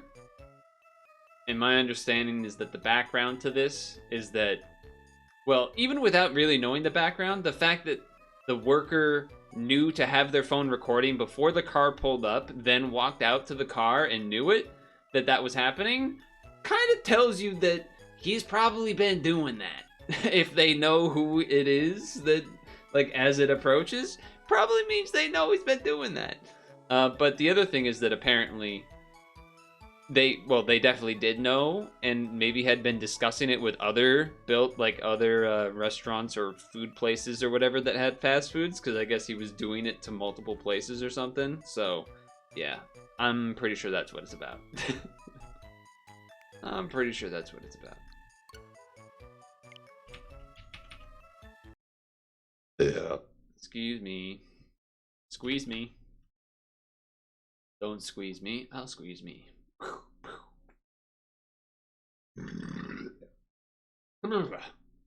Sorry. That was a crazy one. Minoru.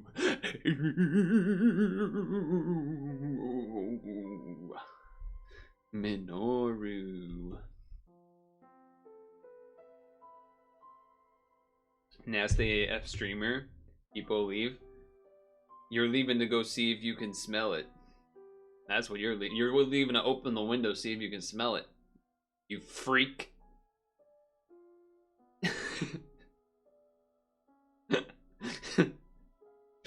Alright. Anything else we need to get out of the way before we start here? I think we're ready to go.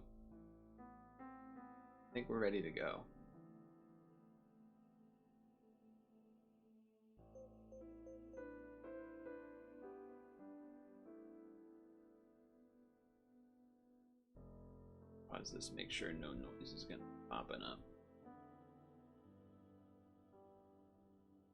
Alright, here we go. Well, it's time to see what happened with the lore of Minoru here. So let's call it Sugi.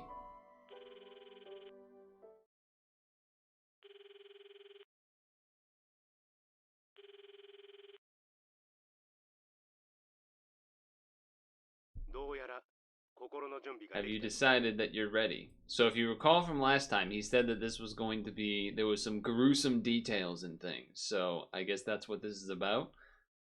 I will say I did have some thoughts. I had some theories about some things while I was editing the video of the previous chapter. And so maybe I'll say it right here. from what we have already all experienced, there was a couple things that stood out, and one of those things was the name Emiko. And we weren't really ever sure why that was the thing. Whether it's from the very beginning, some sort of chapter 2 or 3, when guy with the mask that ended up being Minoru said, "Didn't I give a bag to Emiko?" or something like that. Or whether it was the smiling man turning up at Kuze's apartment and leaving a note that said Emiko.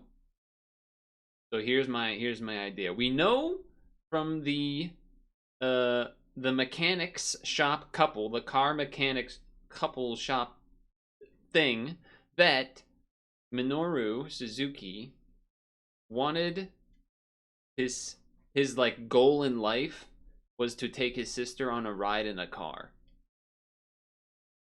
We didn't know the sister's name. However, he called Kuze Emiko multiple times. Even at the very end, when he then was like, "Wait, you're not Emiko?" And then he charged her and started strangling her and stuff. So he thought that Kuze was the sister, which is a little weird, though. There's a wrinkle in that, which is the flashback to when Kuze was young, and then the smiling man went up to her, and I guess he didn't actually kill her. He just like looked at her and she screamed, and then so I don't know what's going on there exactly, but something like that. I'm thinking something like that. That Minoru thought Kuze was Emiko, which is probably the sister's name. But here we go. With the investigation at Arumo Village complete, we now know the full origin of the Smiling Man. We found a scribbled note in the house where Minoru Suzuki was hiding. That's convenient. But understanding the true meaning of what he wrote, well, that's beyond our current abilities. He's so serious. Nevertheless, let me begin by filling you in on the details of my investigation. I'm gonna be honest, the last chapter left me a bit confused. Alright, well maybe I can help with that. So, Arumu Villager, you're with the Utsugi Detective Agency? Yes, I know this incident is ancient history, but I was wondering if I could ask you a few questions. So, basically, this chapter is just gonna be the, I guess in a way, flashbacks of what Utsugi was figuring out this whole time. So, what did you want to ask? Just save, quit, ask, listen. Alright. The Suzuki family. I understand they used to live here.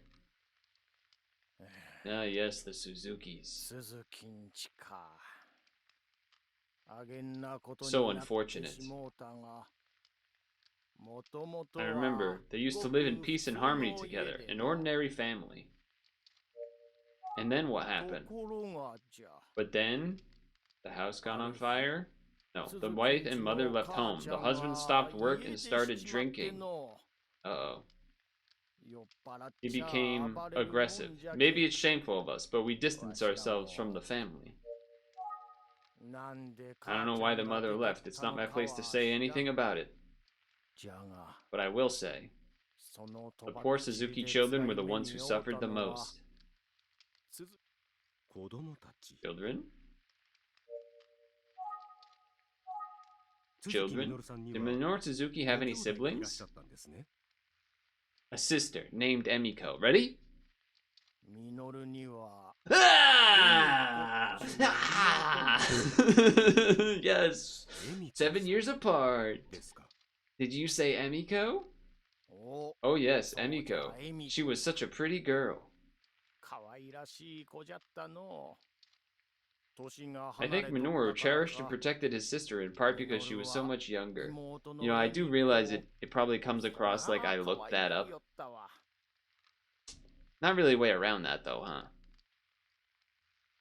not really a way to prove that, just that. Well, actually, you know, I did say it in Twitch chat earlier. I like smiling, comma, Emiko.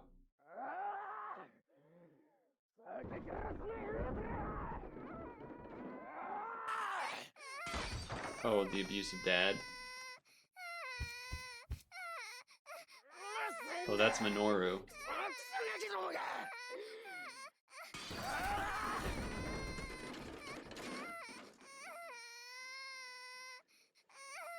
He's gonna get hurt trying to protect his sister, and that's why his face is gonna get all messed up, isn't it? Don't make Emiko cry. I hate you.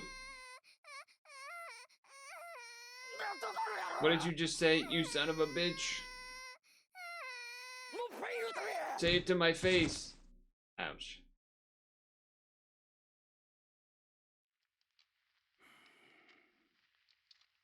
I'm sure that Minoru was often beaten while protecting Emiko. Dang. Minoru protected Emiko with his own body at times. Tough stuff. They were such a good brother and sister to each other.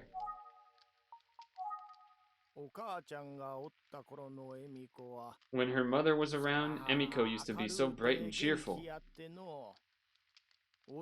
She was a little tomboy, and some of the villagers called her Emio, so it sounded like a boy's name.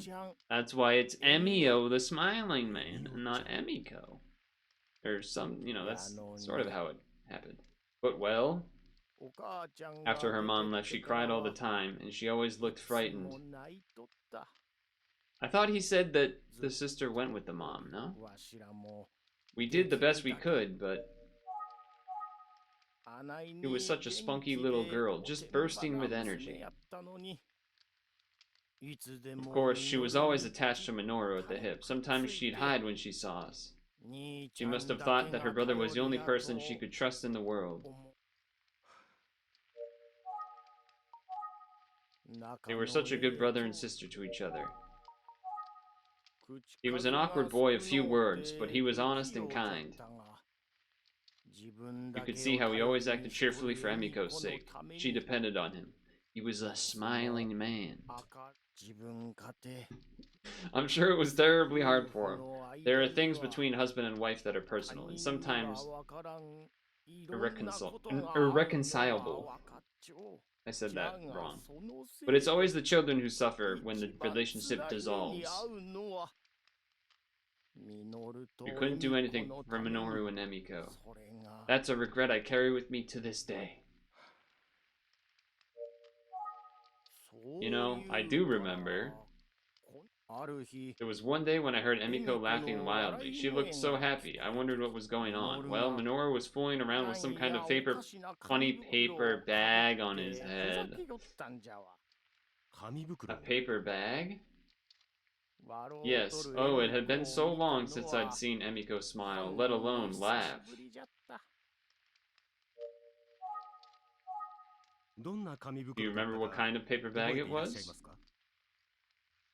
Oh, it was just an ordinary bag, but Minoru must have drawn a smiling face on it. There it is. Bam. So it looked as though he was laughing wildly when he put it on. Those shorts. Oh, she's got like a mark because the parents beat him. Or the dad beats her. She would laugh so much when he wore it, I hadn't seen her that happy in a long time. Oh, so when the next day both of them were running around with bags on their head. Why the next day? Oh, maybe that's what he means when we saw the character in like chapter 2 that was Minoru say, you know, oh, I gave her a bag. It was their way of making a little fun for themselves when life was so hard. Dude, those eyes. I think it made Minoru happy to see Emiko smiling and laughing again. Oh, that's a different bag.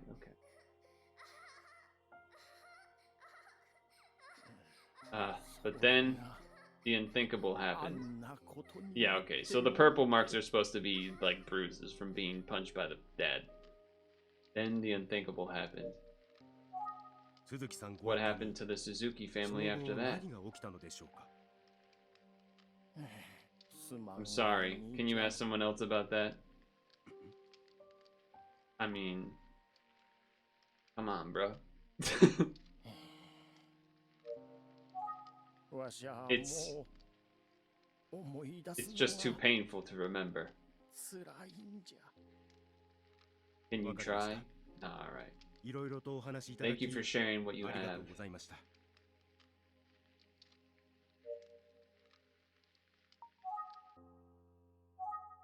We have a whole new set. Oh, it's only 3 files for that. Interesting that they made it a different... I guess it makes sense. Anyway.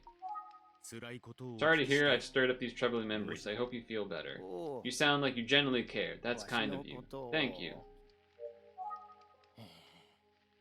Okay. We got an extra dialogue because I asked an extra question.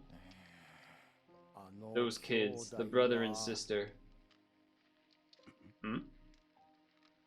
They were as one.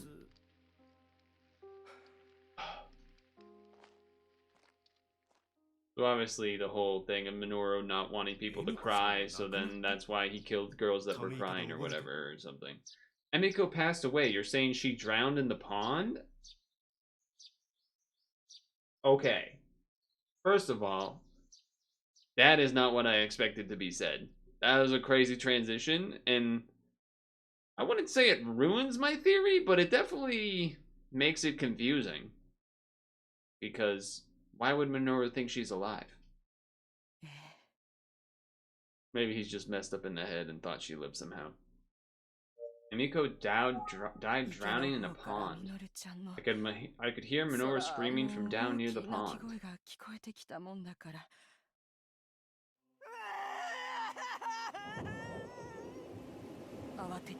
I rushed over there and found Emiko.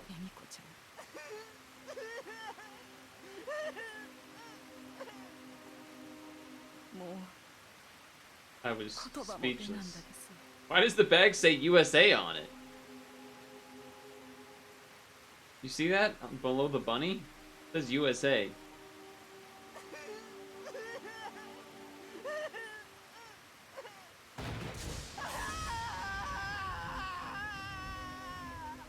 Yeah, that's pretty big. That's some serious emotional damage. Minoru! And he ran off. I wondered why he had suddenly run outside in the rain like that. I had no idea what was going on. He was probably going to try... He burned down the house that had dad in it that was drunk and maybe killed him? And that was the dad that ended up being the guy that died in the fire that was 18 years ago? Maybe?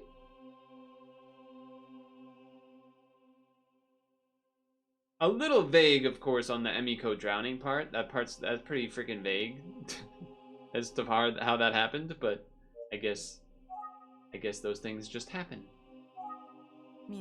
I think Minoru and Emiko were planning on running away from home together.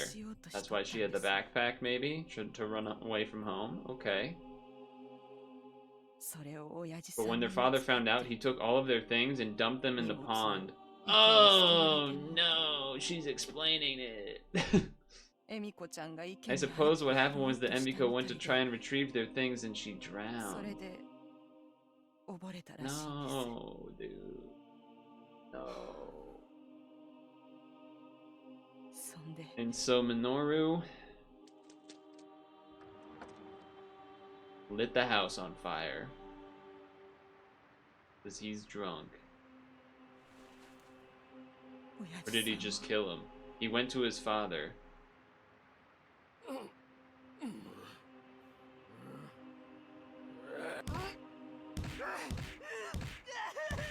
So he did this, and that's why he went to juvie.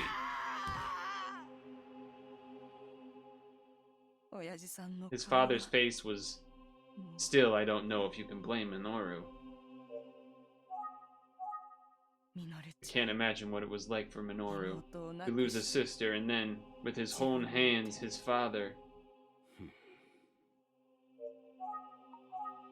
I remember Emiko's funeral.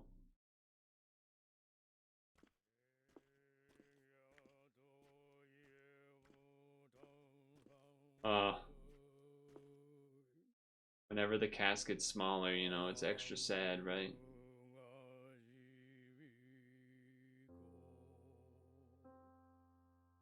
Who's that other guy?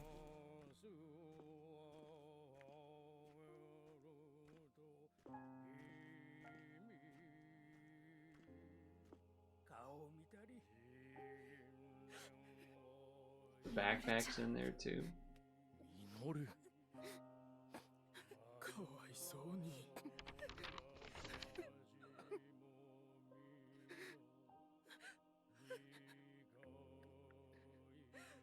Oh, paper bag. It looks like your brother brought something for you. Oh, he put the bag in there. He put the bag in, I guess. Emio is smiling. You don't have to cry anymore. You can just smile now. Keep smiling. Forever.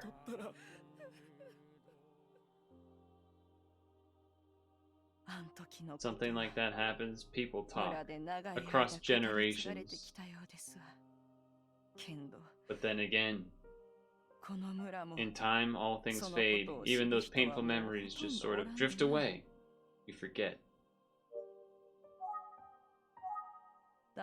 In the end, life is as fragile as that paper bag that Emiko and Minoru played with.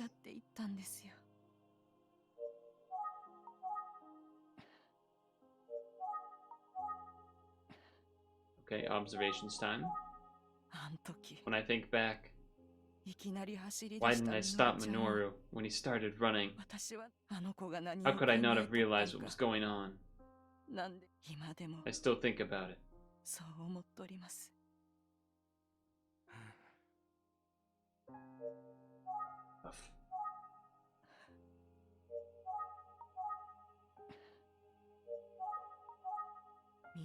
I believe Minoru was sent to a juvenile detention center, as we knew, but that's all I know. I left the village shortly after that time. But you're back? That's about all I can tell you. I see. Thank you very much for speaking with me. I moved away a long time ago, but I still think of those kids sometimes.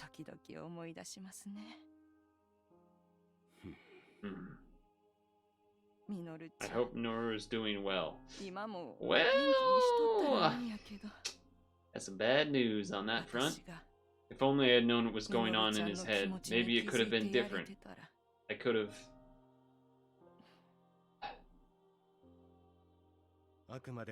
Well, if you want my opinion, I don't think you can blame yourself. Good idea. Still, I wonder. I think I told you everything I know. Thank you. It's been valuable. These are painful memories, that's for sure. I'm so sorry. But there is a certain lightness to getting it off my chest. Thank you for listening. And thank you for watching at home. Make sure to...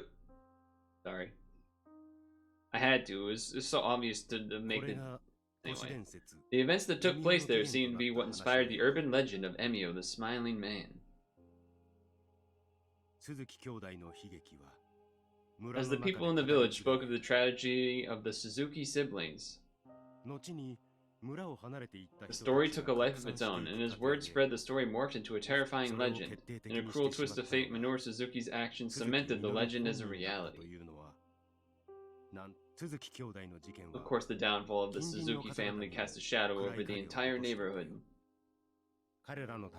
People there still ask themselves if they couldn't have done something.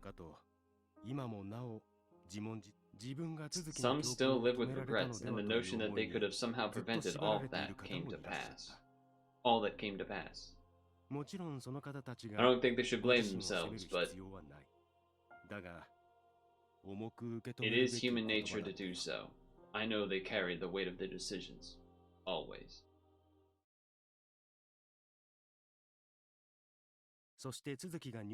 I met with the director at the juvenile detention center where Minoru was incarcerated. This is going to be interesting. Because, like, eventually he was let out, or did he escape? I assume he was let out, because if he escaped, I mean, come on, surely they would have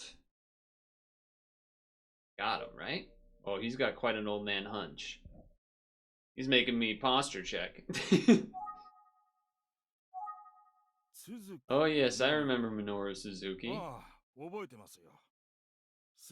He was an honest, well-behaved kid. However, I do recall that he had an intense case history, so we kept a close eye on his mental state.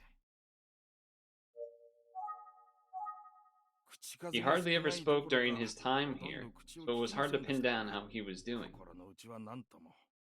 That's a recurring theme. Truly, he was enigma.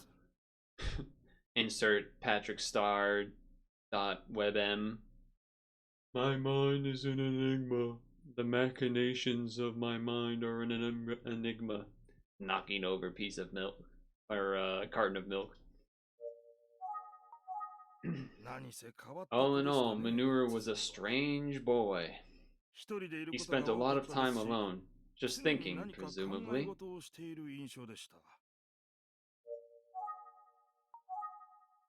It was never easy to tell what he was thinking. Sad face. It was never easy to tell what he was thinking. You know, now that I think of it, he did used to mumble to himself a little bit. I would think that would stick out, yes. Going to study cars. We know about this. You know about that.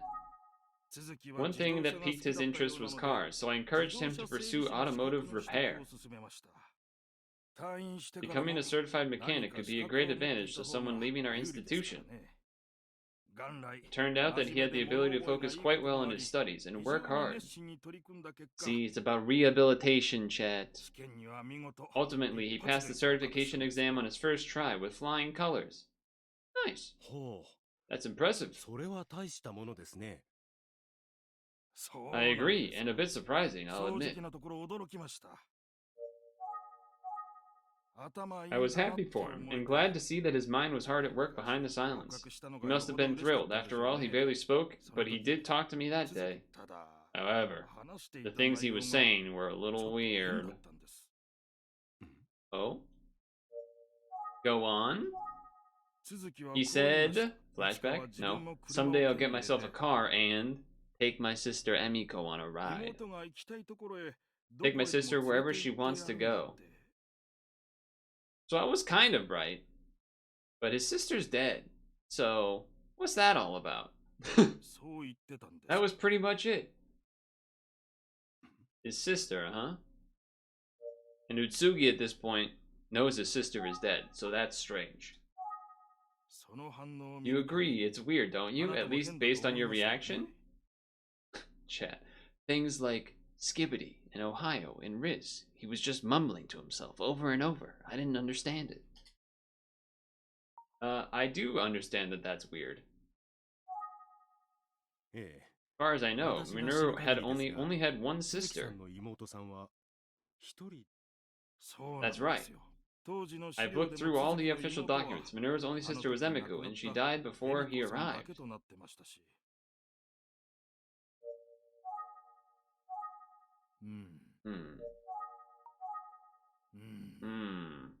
Yes, I'm sure that Emiko was Minoru's only sister. It would have been in his records if he had another sister. Indeed.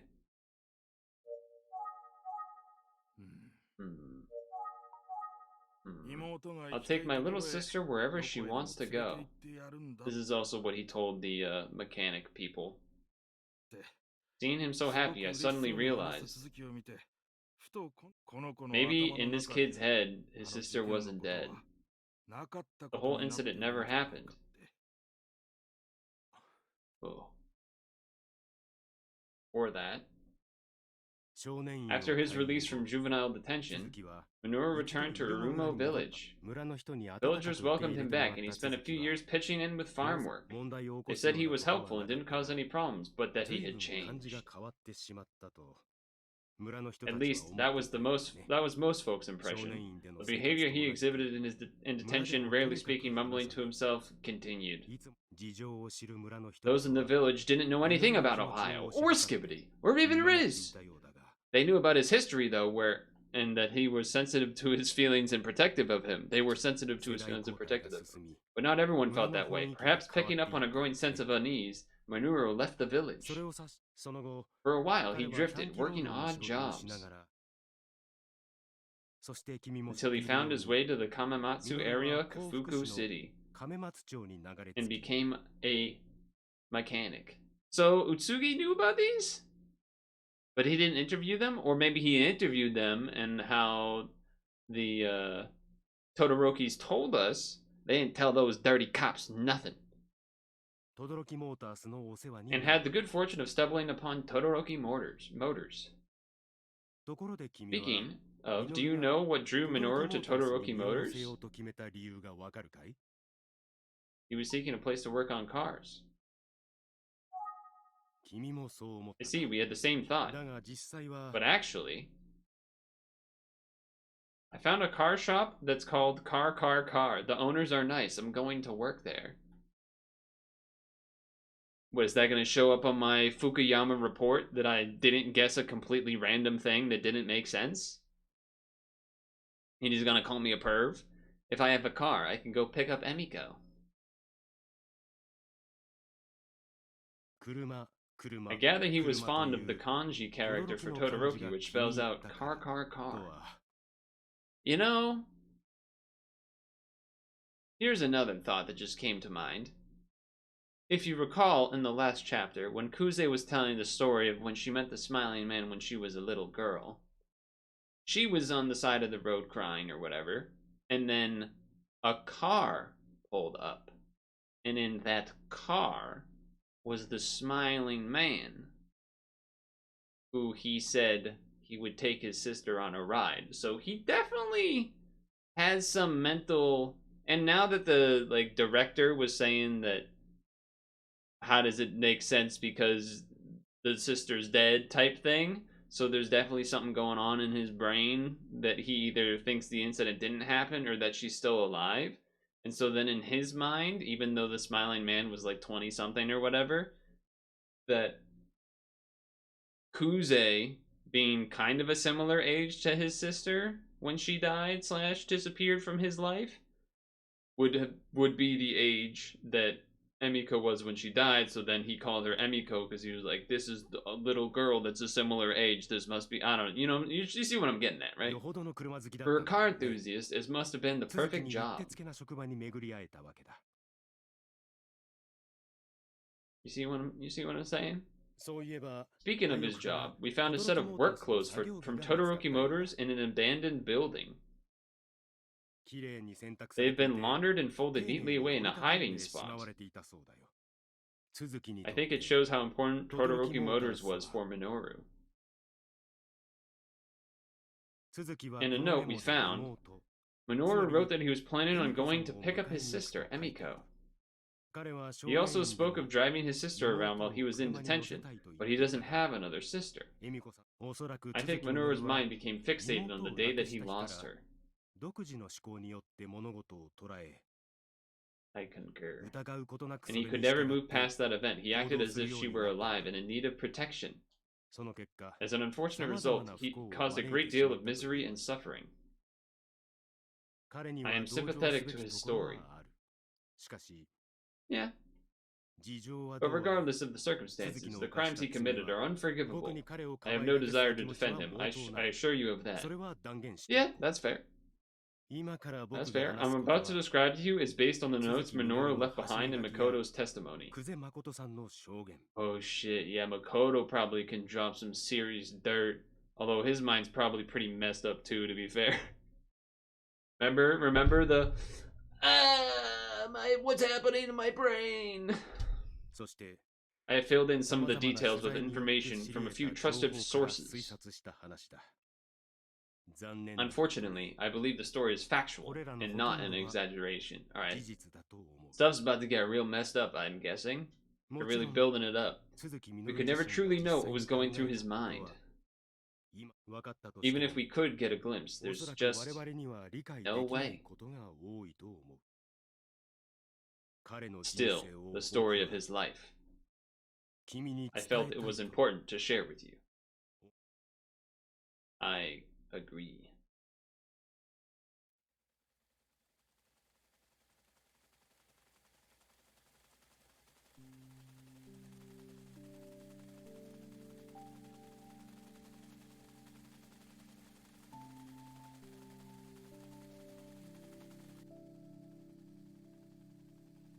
Who's that?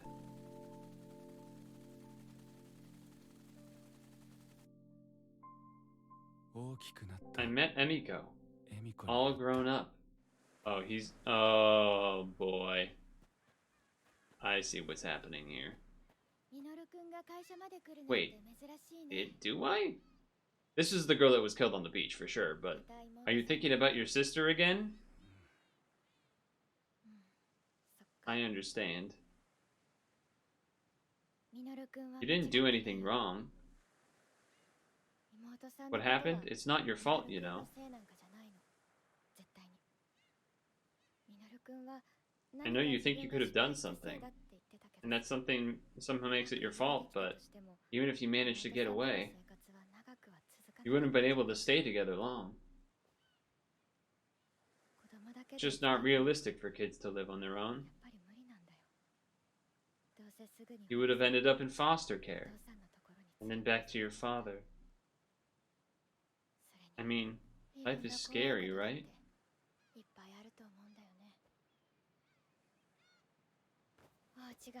When not even your home is safe.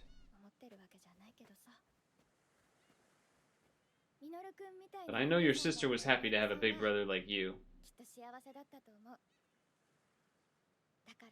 So come on, don't be so hard on yourself. He heap hello in chat. Real waves. For a moment there. See you later, Minoru. Oh, maybe he didn't kill her there. Maybe he's gonna kill her there at another point, or meet someone else? I don't know what's about to happen now. I thought that he was gonna kill her for some reason. Well, not for some reason. Whoa. Whoa.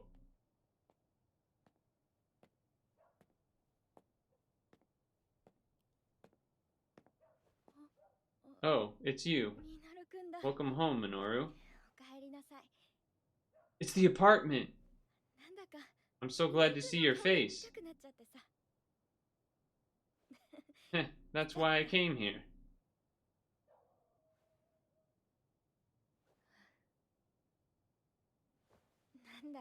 Kind of a weirdo, huh? Sorry.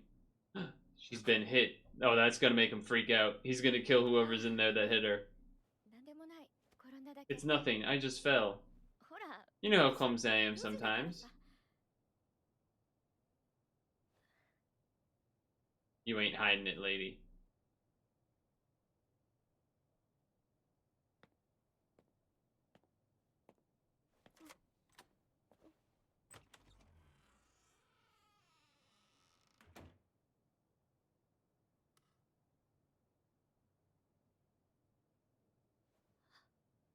He knows that mark too well, yeah. Oh, she's crying! You're not alone! Oh, you can't cry, that's gonna freak him out!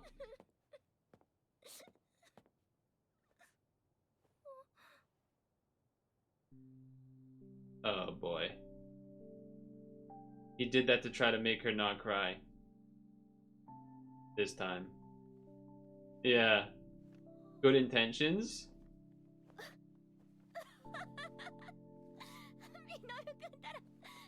It worked!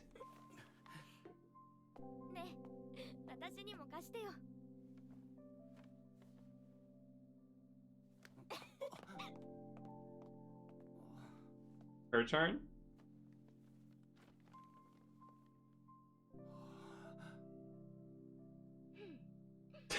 Nice pose.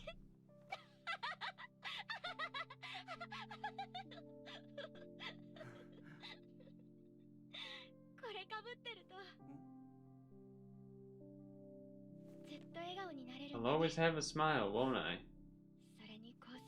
And if I keep it on, you can't see the scars on my face.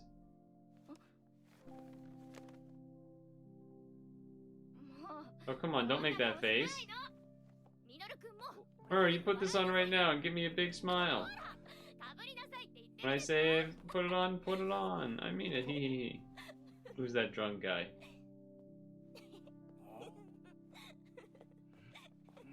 Oh shit, new dance? Those two make a cute couple. Wait, is that the old guy in the purple suit? Is that what that is? Is that a reference to that guy? You think? Can I have this? No, so that's the bag that he was like, didn't I give this to Emiko? Because he thought that she was Emiko still for some reason? Man, all these little hints coming together. Are you serious?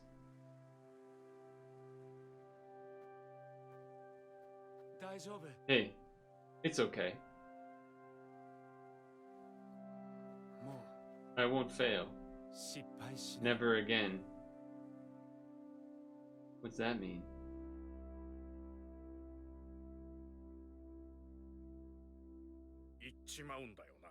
So you're leaving. You can come back anytime, okay? Thank you for everything. So he stayed there until he was a grown man.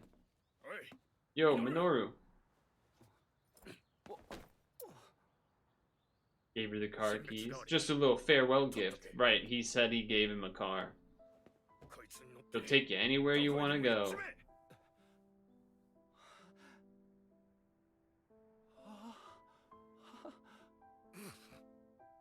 Feel strong, man.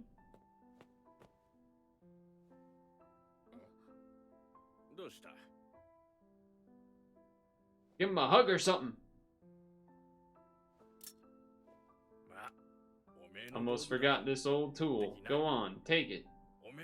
You put those skills to good use, Make a living. As long as you work hard, you'll never want for food. Damn, he's a big guy. He's pretty tall.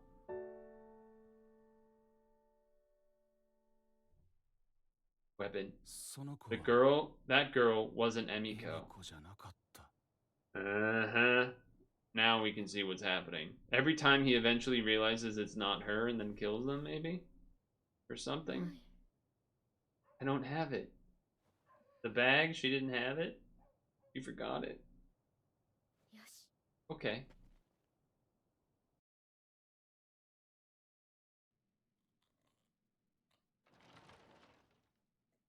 Okay. Alright.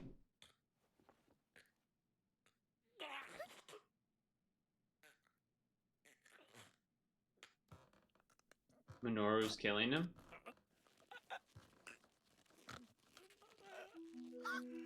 Yes, he is.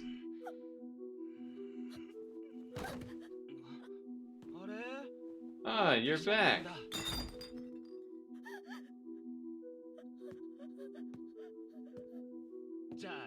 Shall we get going? I almost forgot. Dad gave me a car today. It's so cool. In her position, you don't really believe that, but yeah, I can see why that... I told you I wouldn't fail.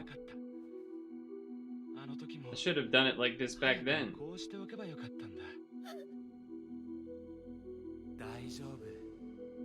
It's okay. I won't fail. Never again. It can't be. Hey, let's get going. Emiko? Come on, stand up.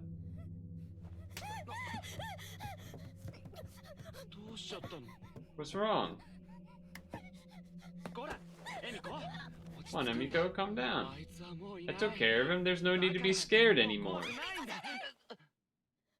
I'm not Emiko. She knows about the sister, so that's why she's also freaking out when he called her Emiko. Not Emiko? So then he killed her. Which is also why he did the same thing to Kuze, because he thought And then he set it on fire, I guess. But he moved her out of the fire. And at the beach. And then put the bag on, so she would always be smiling.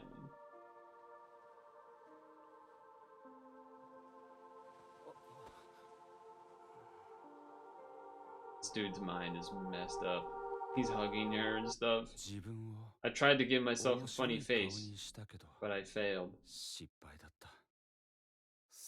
It hurt more than anything. Don't worry, I'm not drunk, just a little tipsy or tipsy.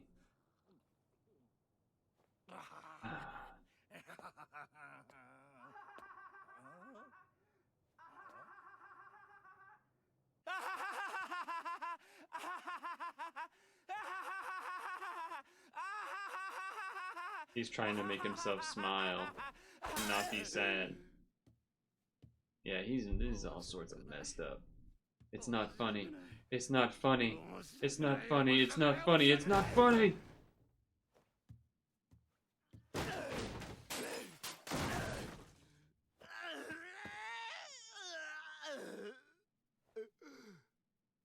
I mean, I know what we're all wondering. When did he actually...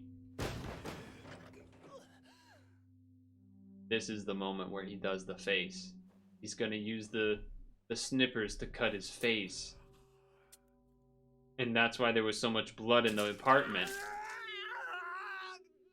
That's why there was so much blood in the apartment!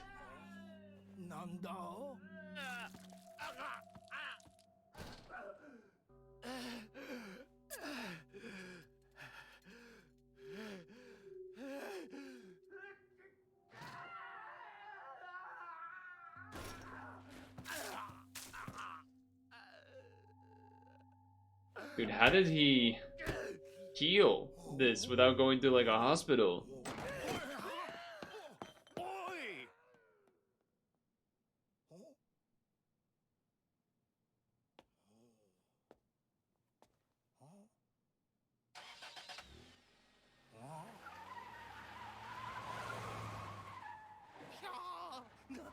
Drunk guy.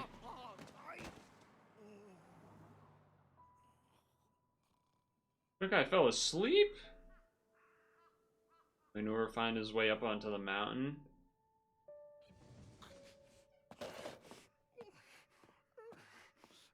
Wrapped his face with a bandana of sorts to try and help it. If I find a sad girl, I'll wear a bag with a funny face. And I'll approach. If they can look at me and laugh, then I suppose they're all right. But if they fear me, they'll always be afraid of something. Poor, sad girls. I can make it so they'll always smile. Not Mama Shoko, though. Mama Shoko dodged.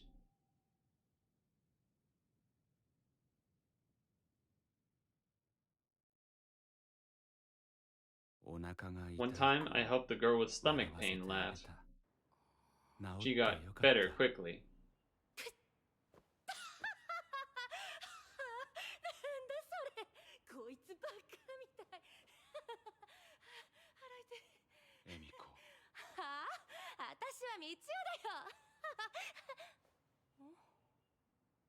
Obviously, what he says is not true because he's psychotic, so she didn't have stomach pain. He just said that about her stomach because she was laughing hard. And this is Kuze, the Kuze moment.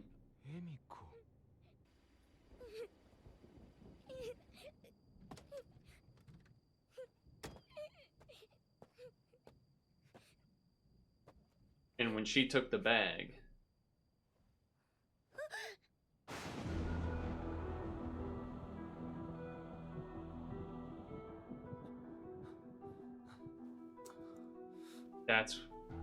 there's Makoto!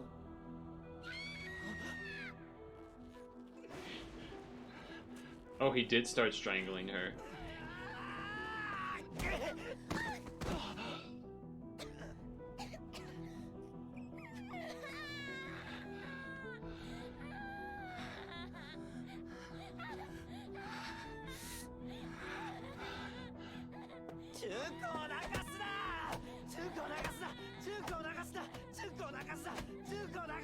It's not very effective.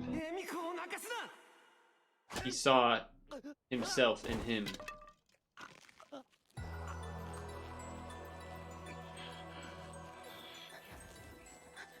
But then Kuze took the bag off.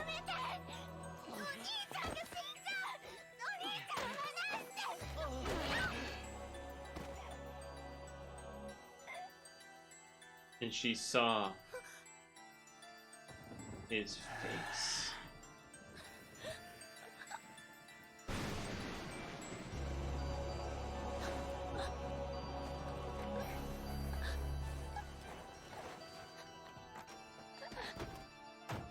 He put the brother in the trunk and drove off. And she had the bag. And that's why he was like, I gave her the bag. Which is what I referenced earlier.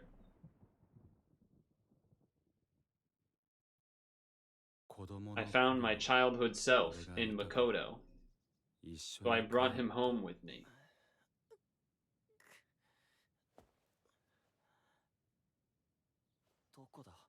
Where am I?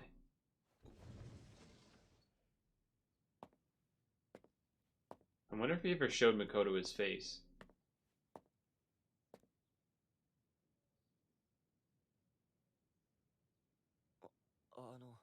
Where is this?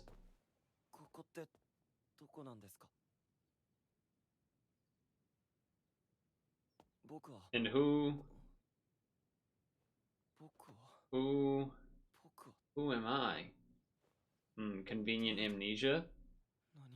I can't remember anything. You are Minoru Suzuki. I knew it! Minoru Suzuki. He wants him to continue the tradition. Then who are you? I'm you. That's confusing. Gonna have the hairpin that he found? And that's why Minoru, the real Minoru Suzuki had it. It's Emiko's. Emiko. I'll hold on to it. That's why he returned it to Kuze, because he knew it was hers.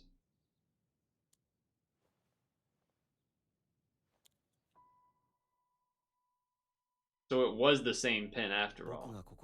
How much time has passed since I came here? As for where I am, or who I am, damn, he's got a little bit of little fuzz. Still, I can't remember. The man treats me well. But I don't know who he is, and what's more, I've never seen his face. But it's Emiko. I do hear the name Emiko every now and then. I wonder who that is. The other me is a good guy.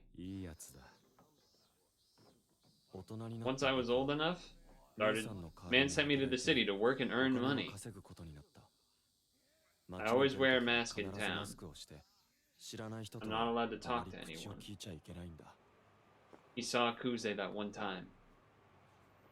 Her again. I feel like I know her. Excuse me, do you have a moment?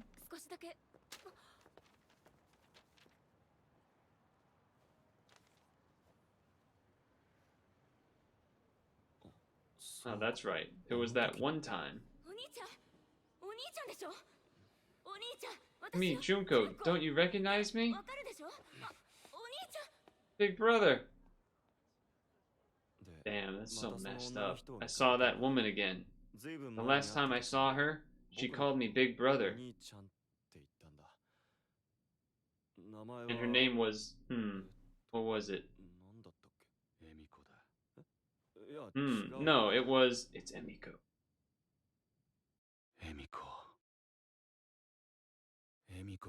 Emiko might be waiting. Let's go.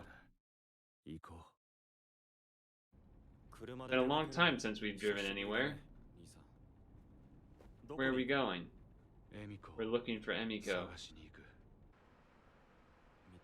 Oh, I hope we find her. This happened to be the night that Megumi was out here.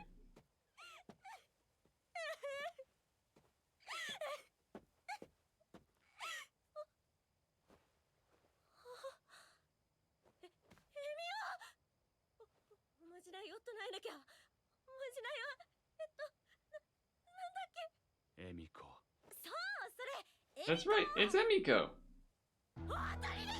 It's really him! Oh shit. That's kind of a funny moment. Fukuyama's showing up, so he runs off.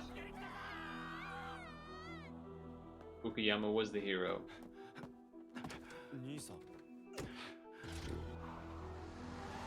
They drive off. It wasn't Emiko. It wasn't Emiko.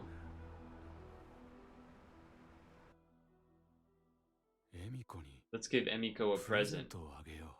The hairpin. The man told me to give it to that woman. Give this to that woman.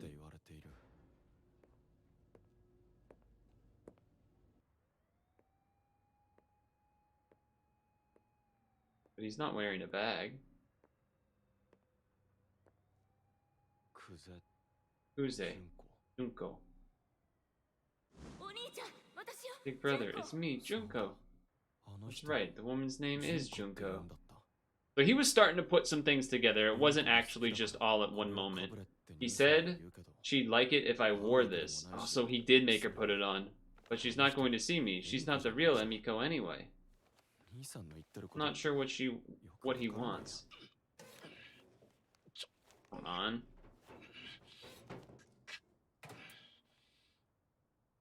Why is it so hard to fit it in?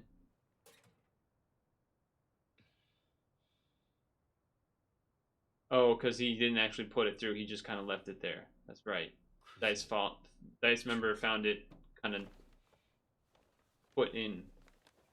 He heard a noise, so he looked at the bag. And then he ran off. Took the bag off. Emiko, will you come see me?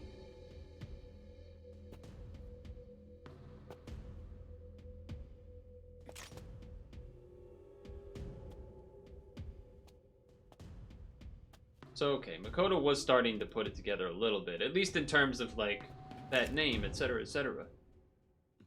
And then, the moment. Brother, you're... Makoto, my brother, it's me, Junko, Junko! Junko. Makoto. Yes, you're my brother, Makoto. I knew it, you're still alive! Alive? What are you talking about? Brother, don't you know who I am? Don't you? Who am I? Who the hell are you? Who are we? Wait, look at this!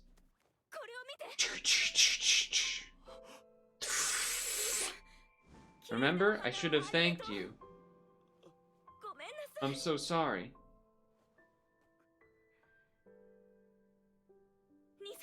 Brother, you've got to get out of here now. Wait for me at Kofuku Station. What? Hurry! Get out of here, hurry!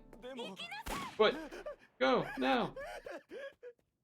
Alright, so he wasn't fully... I mean, he was kind of starting to piece things together, I guess. Or at least they did that so that we have the idea that he was kind of thinking about it.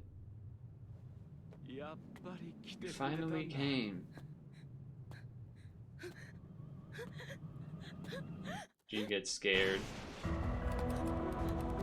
He's bald now. Did she miss or did she hit? She missed. To scare him off? Maybe? Are you not Emiko? Well, who are you then? Are you afraid of me? That was a nasty close-up of his face. Oh, the reflection in the eyes, and then Makoto makes it happen. Brother, Junko. Emiko is no more.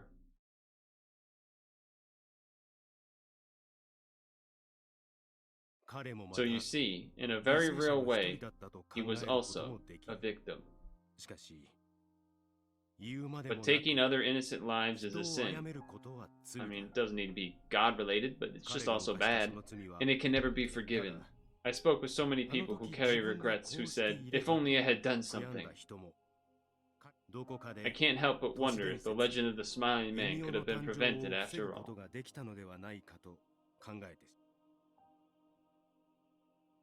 After investigating the tragic life of Minoru Suzuki, I feel that the last sentence of his scribbled note is perhaps more emblematic of his being and his heart.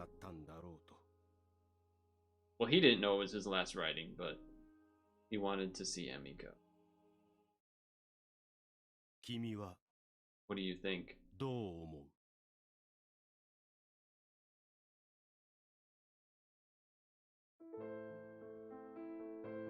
Minoru, Famicom Detective Club.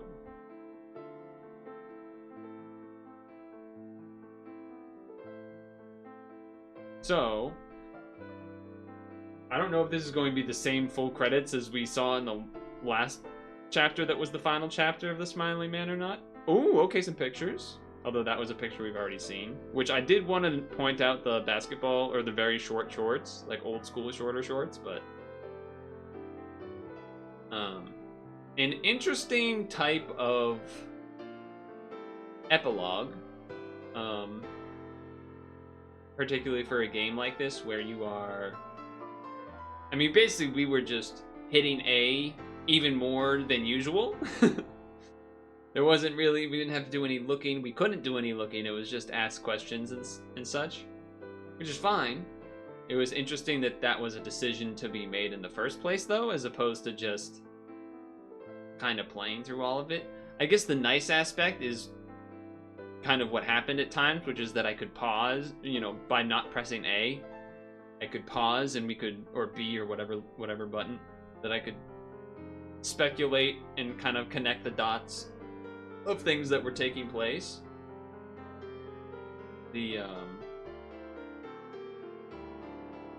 What an interesting... Definitely some unexpected things. Some things that did connect in ways that we expected. Or mostly, like certain things that we had theories on that were basically true. Or, you know, partially there. Same right line of thinking. Other things that were totally unexpected. Like the sister being dead the whole time. That was kind of crazy. I didn't put together... Because we knew that Mr. Todoroki did give him those clipper things, whatever they were called, the shears, I think. But we didn't know... We never...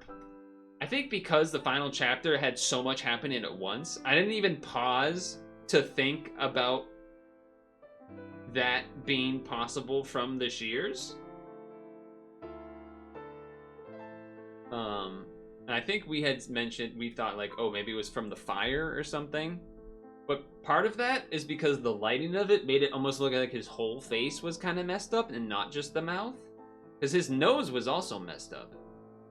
In one part. But now I want to like rewind to see if his nose was messed up. But yeah, his whole face was like white and, yeah, silvery, exactly. Like scar tissue, yes. So that's why we weren't thinking, I mean, would have been hard to think about in general, I guess. It was a small detail, but yeah, I think it was because of the whole face being weird, we were thinking the fire.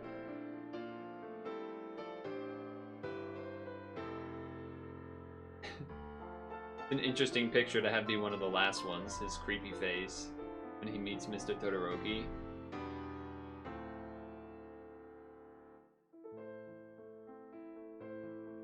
Pretty neat, pretty cool.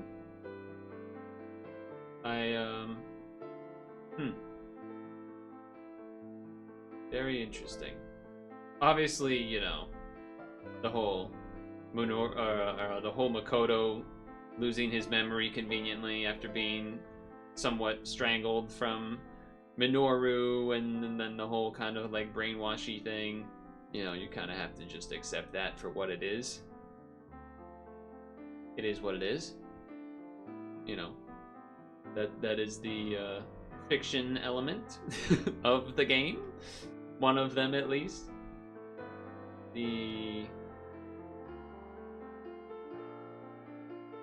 I don't know. If they didn't have this epilogue, how much does that change the experience, is what I'm thinking about. That's what I'm thinking about. There would certainly be some, you know, kind of mysteries left that weren't explicitly answered. IQ. Alright, I always think of the Nintendo 64 IQ. The IQ 64 in China for reasons. I mean, there definitely would be more answers not done, but the epilogue felt like Nintendo making sure it told gamers it's gonna be bloody. I mean, they didn't really need the epilogue in order for it to be bloody, because the whole Minoru getting macheted, and there was a lot of blood, and then there was blood on Kuze's face, and then the close-up of her with blood on her face pointing the gun at us. They didn't need to, but yeah, they definitely leaned into it for the epilogue and stuff. I guess there was kind of more explicit murder in terms of the strangling and the cutting of the face, but still, it's not like they did kill someone in the regular final chapter, but it was the bad guy, so maybe it's less bad. What a messed up dude. You know, he went from having pretty long hair to just completely gone. What's that all about, huh? This shot is the last thing that he saw before Minoru's eyes closed forever. Well, as far as, you know, in his mind, maybe he saw this. But it was kind of neat, that end part where they showed his perspective of, like, hitting the floor and whatnot. But yeah, I wonder how different, if there wasn't this epilogue, how I would have felt. I still felt like it would have been fine. It would have been fine without it. I would have still said I enjoyed the game and everything. It is nice to have some more details, as well as getting, you know, a little more answers. Not everything's 100%, but there's definitely more detail and such in it now, which is nice. Imagine 2 just shows up. Minoru 2. There's a 2. But now the image was different. You see that? There's the eyeball. Oh, I'm blocking it. Let me just...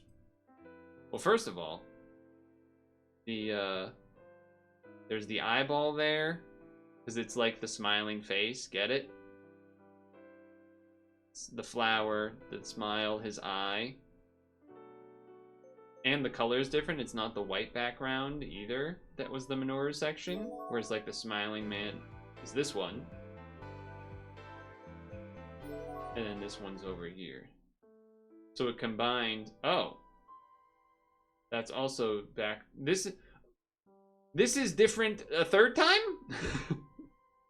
It was different when we started, then it was different when we finished Minoru, and now it's different when we come back to this after the fact, because now it's just the left half. Now you can see that it's pairing this portion with this half being the flower, and then it pairs it with the eyeball and bottom part with the main one.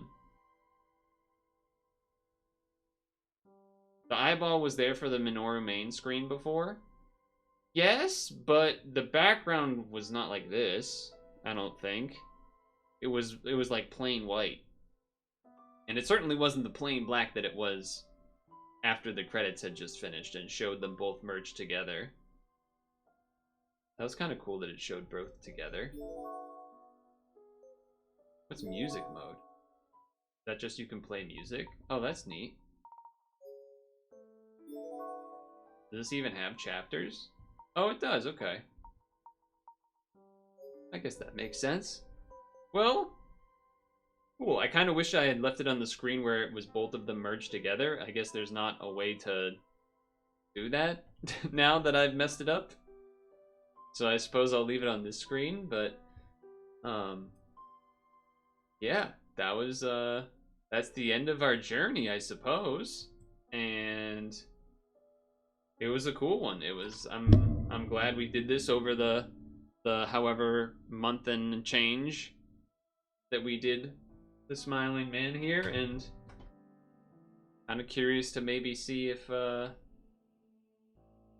should eventually try to get the collection of the original two games of the Famicom Detective Club. Well, not the original ones for like the Famicom itself, but the like remaster ones on the Switch or something. When maybe if they're on sale or something, because that was fun. But now we'll have something new to do on Friday, and we'll have to find out what that is. But for now, thank you for enjoying Famicom Fridays and learning the story of the Smiling Man and Minoru.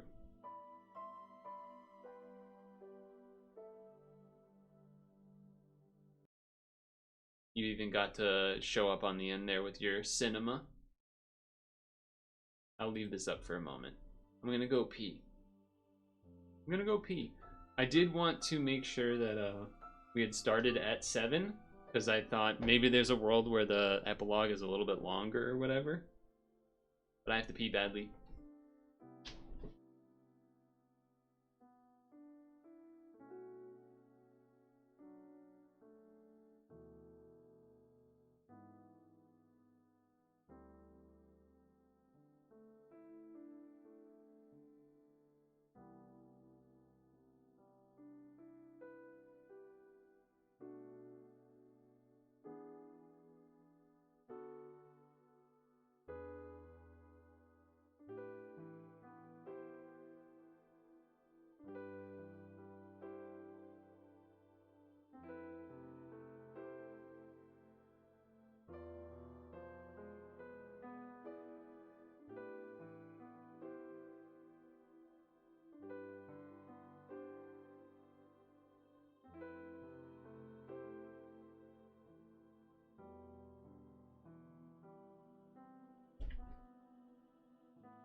And it's kind of sad that it's over, isn't it?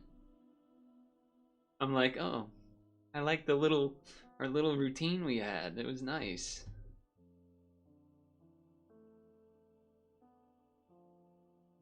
I liked our little routine. It was fun.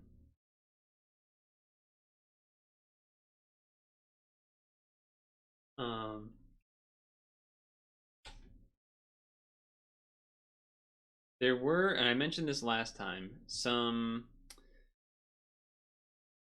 okay, there was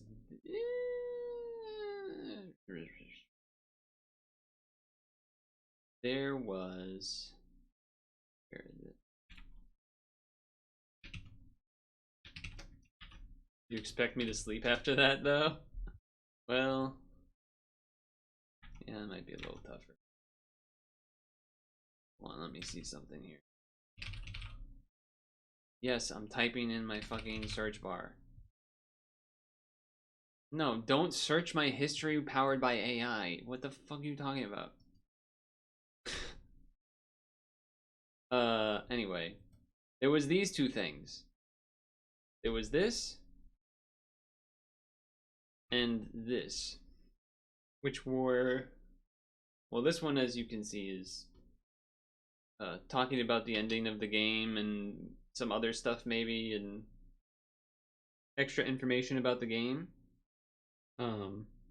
I don't know how long this article is, and I also don't know what is in this, but now we know who this lady is.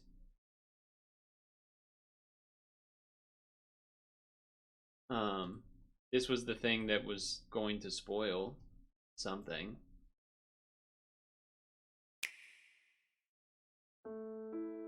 残念なことに、これらのほとんどは事実だと思う。 Okay, so this would have kind of spoiled what we were gonna see, so I'm glad I didn't watch it ahead of time.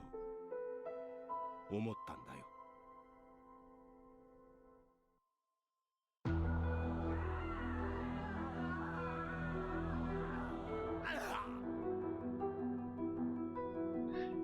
It is kind of a sick trailer a little bit. Well, knowing everything that we know. 俺を見て笑ったらかわいそうな子じゃない。俺を怖がる子はいつも何かを怖がってる。 That line is so, like, you know, that line is a very perfect, like, not actually rational way of thinking, but a crazy person rationalizing to themselves. If they fear me, they'll always be afraid of something. だからずっと笑ってられるようにしてあげるんだ。あの時も早くこうしておけばよかったんだ。大丈夫。もう失敗しない。 Kind of a cool trailer, actually. But also kind of spoilers. Why is this a top comment, dude? Just a random fact about buffaloes? Subtitles, music, deaf people catch him.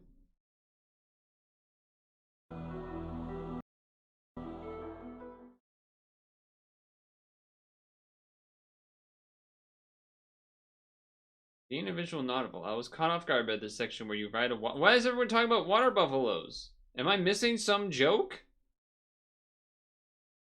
What is that? What is it?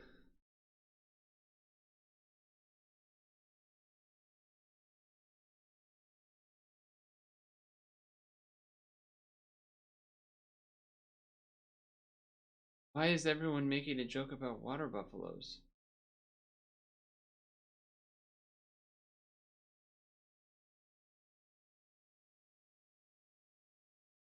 Don't I remember?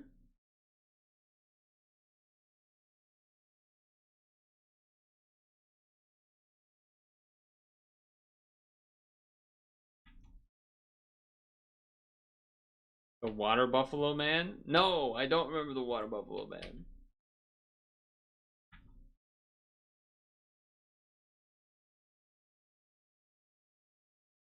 Would people be interested in going over this interview? Or no? Is this something I should just read on my own time? Why Nintendo didn't think twice about Emio the Smiling Man, one of the darkest games ever. I don't know if that's true necessarily, but certainly one of probably the darkest Nintendo games.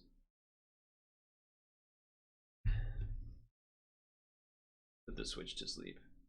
Sure, let's read. I'll read it aloud, even though it's probably going to be a lot. Should we have music? Probably?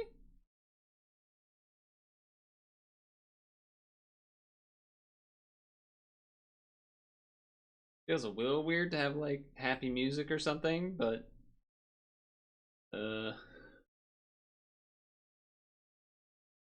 spooky music.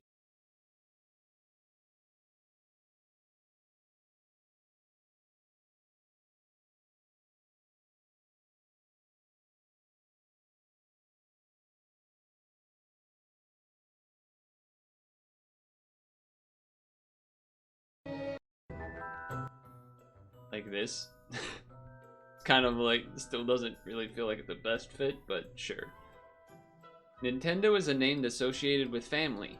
Family fun, whether it's gathering around the TV with Mario Kart or adventuring through the world of Hyrule. But in 2024, one game broke through that image that is trying something both harrowing and ambitious. Emio the Smiling Man, Famicom Detective Club, is a riveting story about the darkest of subjects, a serial killer. The game took its dark material seriously, weaving in dark themes like domestic abuse, suicide, and the cruelty of humanity. This is not your usual Nintendo fare. Accurate? That's not to say it wasn't great. It's in fact one of the best narrative adventure games released in years. Oh, am I gonna be disappointed trying to play any other, like, narrative game because this one was too good? Treating its mature themes with care and thoughtfulness. It's just that this boundary-pushing experience isn't one you expect from Nintendo, but apparently its developers didn't have much trouble getting it greenlit as you might think. I'm honestly surprised how smoothly this project was approved. You wonder if it was because it was towards the end of the Nintendo Switch's lifespan? And was something like new and different that they could actually kind of be interested about it? Anyway, producer Yoshio Sakamoto tells Inverse, I was convinced that if we approached this theme sincerely and conveyed the message we truly wanted to convey, that would be the best way to live up to the expectations of Nintendo, who gave us the go-ahead, and that motivated us to do our best. Assistant producer Kaori Miyachi added to this thought by saying she feels that Emio was an ambitious game for Nintendo in many ways. It's clearly an understatement. Emio is unique in the superb way it strings along its many mysteries, with it all culminating in one of the best endings ever seen in a video game. Alright, I mean, it's a good ending. Definitely. I don't know. I just, any kind of, whenever anyone phrases something like that, I always got to be like, let's take a step back. Let's not try to... Imagine this is the 1% that's not backwards compatible. Skull emoji. I mean, it's not like... The problem with a game like this is that, at least for me, I feel like there's no replayability because I know everything. Sure, maybe I would get some questions better, correct, or whatever, but anyway. Just over 4 months after its release and a nomination at the Golden Joysticks for Best Storytelling, Inverse had the chance to talk to Sakamoto and Miyachi about the tribulations of developing Emio, innovating on a classic formula and the future. Also, yeah, Ayumi-san, I see you, Anger. Emio the Smiling Man sticks to the adventure gameplay of the original Famicom detective games pretty closely. Was it important for the gameplay to feel similar to the originals? It's known for its signature gameplay style, where players interact with the in-game world through a command menu. We maintained this gameplay in the new games as well. However, we felt that if we simply copied the format from previous installments, it may be difficult for today's players. So we added some tweaks, such as coloring keywords in conversations to give players a hint about what to do next. Additionally, we've added the review option at key points in the game so players can organize the story using a format similar to answering questions on a quiz. Oh, so that isn't in the originals, okay. Sakamoto, I have a strong feeling that the tweaks Miyachi mentioned worked out quite well. However, this is not the final form of interactive drama games. That's an interesting sentence. I feel we can still work to improve playability and make it even more pleasant to play. Some of the scenes deal with mature and dark themes, even a greater degree than the original Famicom detective games. Why did you want to take that kind of approach with Emio, and did you encounter any difficulty with getting some of the more mature content approved? There was a theme and a message that I really wanted to convey through this game, and in order to do so, there was no other way to do it. No other way but to go in the direction we did. However, this game is clearly doing something different from most Nintendo games. So I expect that we would have a hard time getting approval from Nintendo's teams internally.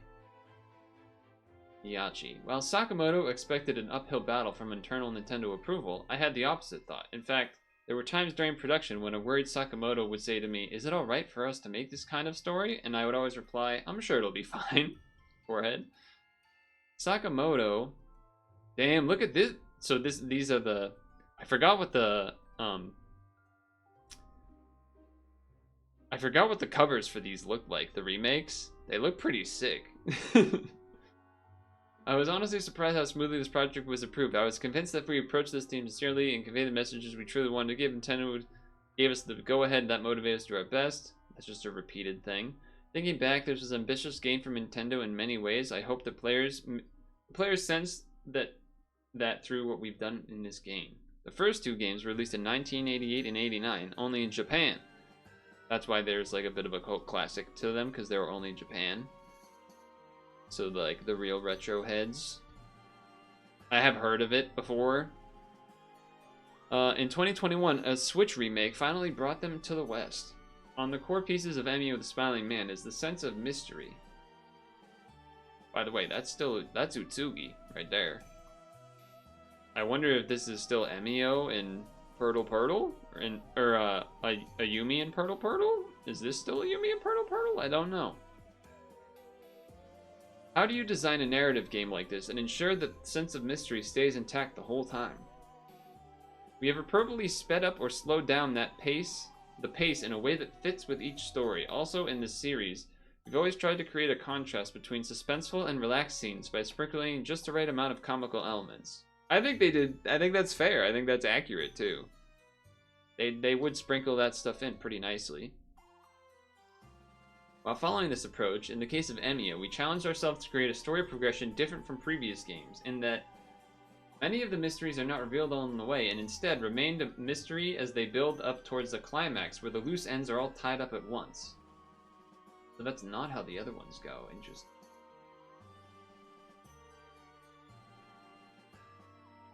I'm just thinking about the statement.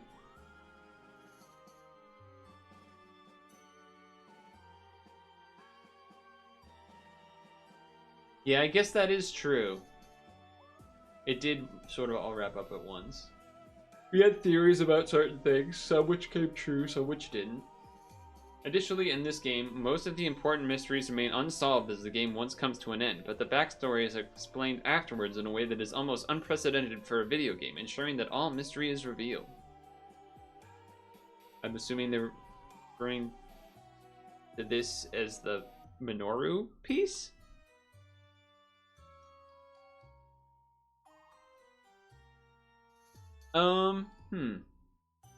More of the important mysteries remain unsolved as the game comes to an end. I suppose you can argue that. In my mind, like, you catch the killer and the general idea of how some of that came to be. Or at least, like, the Isuke Sasaki murder, like the newest murder that was really the suicide, but the newest murder that brought it all back into form, and that aspect, all of that was explained, basically. So, in that sense, like, the mysteries were solved. But, yeah, the backstory afterwards in the previous murders and everything. True. Okay, Miyachi. From early on... Typo. From early on in the story, we made a conscious effort to slowly plant seeds that are sure to be relevant to the story. Many scenes are peppered with things that will catch the player's attention, including subtle changes in the facial expressions. True. Little effects. Probably true, I can't think of an example. Backgrounds and character dialogues. I believe that the way these many seeds sprout, sometimes little by little, sometimes all at once, has created a game that makes players want to know what lies ahead. Ain't that the truth? At the end of chapters, we always kind of wanted the next one. After completing the game once, if you try playing it again knowing everything you know, maybe you'll pick up on things you missed the first time. You may notice new things like, this character in this scene must have been up to this. There's a hint in this scene, or the answer to the piece of the mystery was right there. Yeah, there's probably a bit of that. I guess some of this is kind of about how much someone pays attention the first time they play the game, though, in a way. Like, what was in the envelope, how I always kept harping on what was in the envelope. And so, when they said, like, there was a suicide note, it's like, ah! I knew there had to be something in there. In fact, even among development team members, we often notice new things and discuss them as we play through the game repeatedly. Interesting.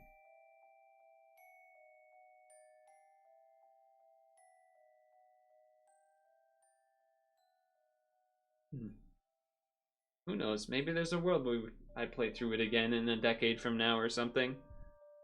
When I have 10,000 viewers. I couldn't even say it without laughing. The backgrounds and environments of Emio the Smiling Man feel exceptionally detailed. How important was the visual presentation of the game? Did you want Emio's locations to feel like real places? I did notice multiple times. I think I definitely said it a lot during the final chapter when we were on the mountains and stuff, and there was some more like overhead views and things or whatever, where it was like, it's like, ooh, that's a pretty... I definitely remember saying multiple times, like, that's pretty nice. That's like, well, that's pretty art. Although the town and characters are fiction, we're very conscious of presenting them as if they could be real. Theirs is true for the scenario as well, but we think of the combination of what the player experiences, sees, hears, feels, and thinks as interacting with the story. I believe that when portraying a scene, it is necessary to have a sense of atmosphere that makes you feel like you could even smell the place. The story of this game is set in Japan around 30 years ago. What did I say, 90s? I said like late 80s, early 90s because of the phones, so that was right. So he placed great importance on creating visuals that evoke that era. I guess almost 2000s. Late 90s, early 2000s. In other words, we need to pursue realism. Fortunately, the studio that did the background drawing Mages. This must be an acronym for something. Oh, this is the name of the company. This is the studio.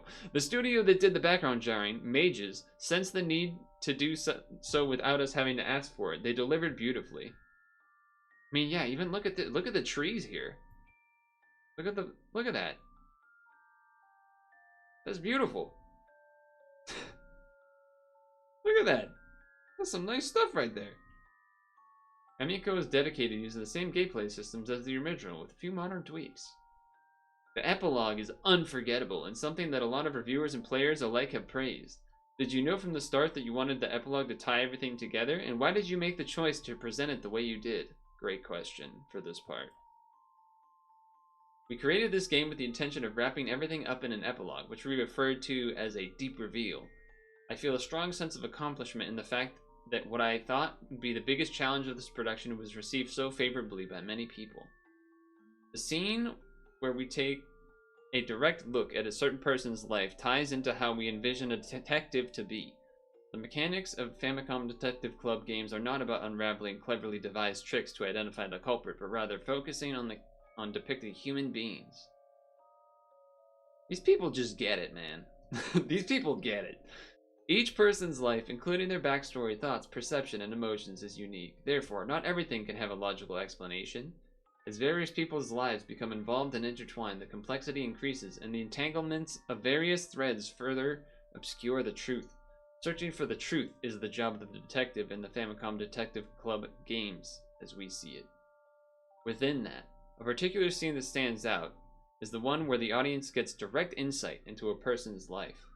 We adopted this epilogue approach as a way of telling a story from the past, where the player can only just watch and face the reality of what happens, as they can no longer intervene in the story or solve the case. I believe that the significance of this game is giving players the opportunity to come to their own conclusions through their interaction with a specific part, and not through a controller but with their hearts. As that part is not from any character's perspective, it cannot be interfered with by anyone. How do you think narrative adventure games like Emio can continue to thrive in game industry? How can they attract new fans while still satisfying long-time ones? Games where players read story may be a niche genre, but I hope it gains more traction among people who love reading or enjoying pondering various things. Perhaps it might be good if stores other than video game stores like bookstores would start carrying this type of game.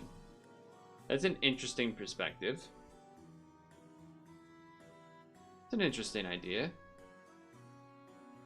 I believe that interactive drama should not be limited as a category in games, and it deserves to be recognized as its own unique genre for entertainment equipped with interactivity that can only be achieved on video game consoles.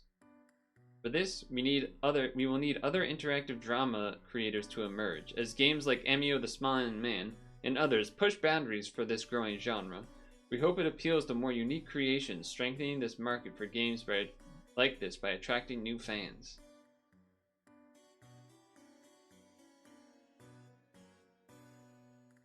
I mean, just look at that. That's so well done. It's just captures such emotion. I really think this is an interesting... Like, I can already picture, like, imagine a world where, with the release of this game, they did, like, I don't want to say a limited edition. They could have, maybe, but a partnership. Because, you know, companies, they do lots of partnerships, Nintendo. Although Pokemon comes to mind in particular, that partners with all sorts of different, like... whatever that time was where they came out with a bunch of shoes sometime in the past couple of years, or watches, those fancy expensive watches, or you can name a number of other things. But imagine, like, what, Barnes and Noble? That's the only bookstore I can think of right now, which is, I'm assuming, American specific. But imagine if they did like a partnership with Barnes and Noble where they had copies of Emio the Smiling Man on on release or whatever, and had or you know what would have been really cool? Definitely would take way too much, like, you know how bookstores will do book signings, where they'll have an author come in, or like a library will have an author come in and do book signings? How cool would it have been to have the makers, you know, some people that worked on, you know, Sakamoto, let's say, visit, you know, do like a tour visiting various bookstores or libraries, kind of following this thought process and signing copies of people's Emio the Smiling Man. That would have been so cool. Granted, he probably, I'm assuming this is a translated interview and he only speaks Japanese, but still, you get what I'm getting at. Like, there's something to be said about this. Whether it's financially a good decision, maybe not, but there's something kind of neat about that idea. Anyway, I think this is the last question. What do you think the future of the Famicom Detective Club series looks like? Is there room for the franchise to grow? To make that a reality, we must further mature and refine the game mechanics along with other aspects of the Famicom Detective Club series so that it can help the interactive drama genre flourish. There's still room for growth.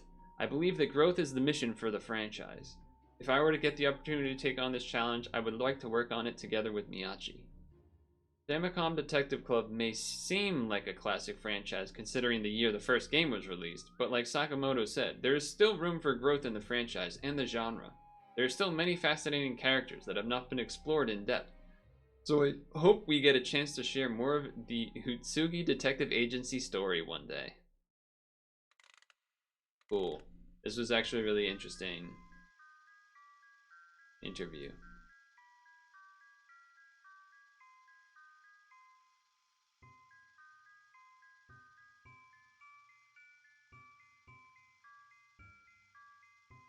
Yeah, okay. I was just double checking. This is indeed Sakamoto. I wasn't familiar with Miyachi though.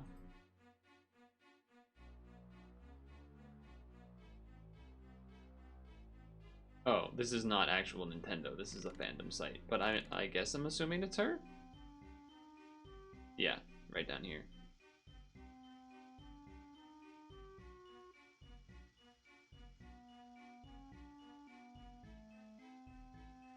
Cool.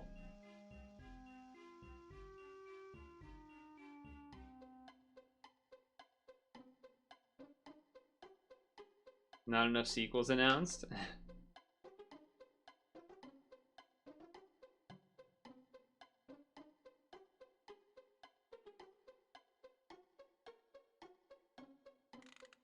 All I could think of, or one of the main things that kept coming back into my mind throughout reading this, was just the sense of they get it. They get it, slash they, you know,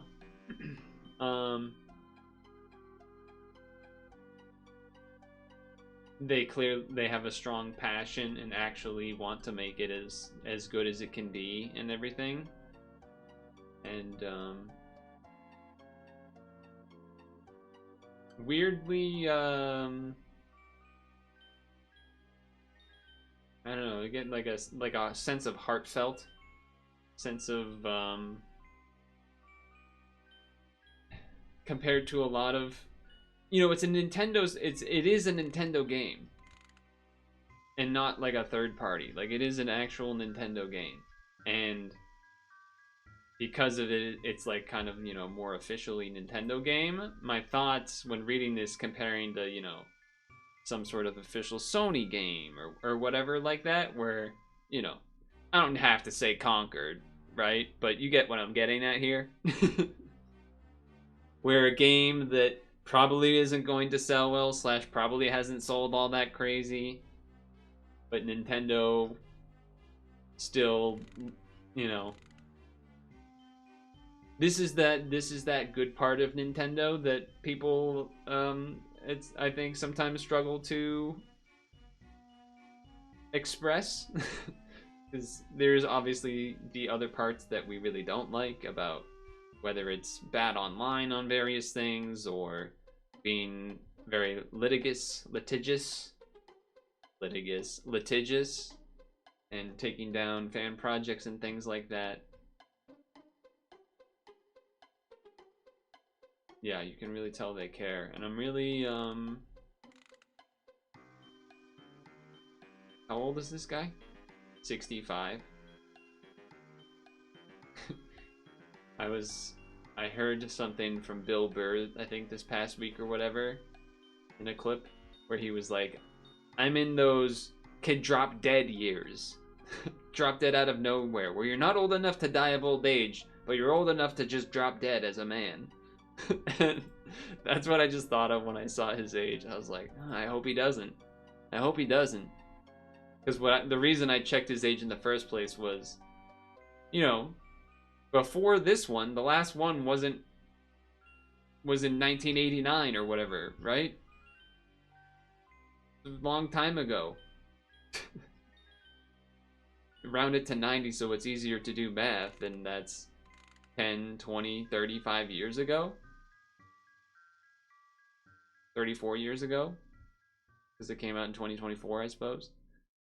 So, you know, that's a long time. That's like half his life. Wait, that's crazy. The last time he did this game was like half his life ago.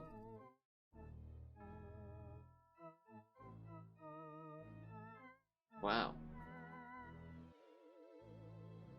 But anyway, I guess what I was getting at was the idea that you know, someone not finishing a work that they want to before they pass away type of deal. Whether that's people saying what George R.R. Martin won't finish his story or whatever before he dies type thing. That kind of idea. That was what was coming to my mind, is that I was like, The thing is, I am missing the details of like, do these connect to the original 2 games? Or is it more like a loose connection where it was like, this is just a new mystery?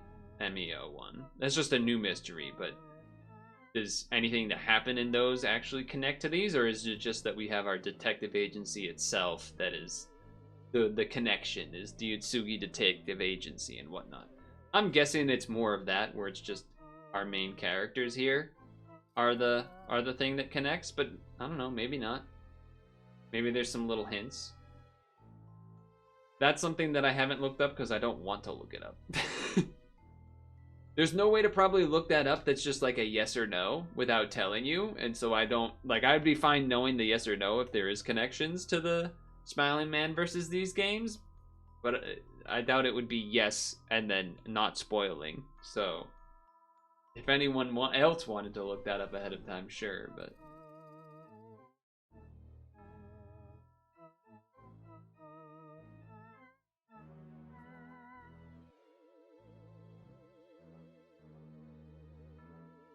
well, I'm thankful to this guy. I feel like there was a certain other part of the interview that I wanted to point out that I didn't at the time, but I'm blanking. I'm kind of blanking on that.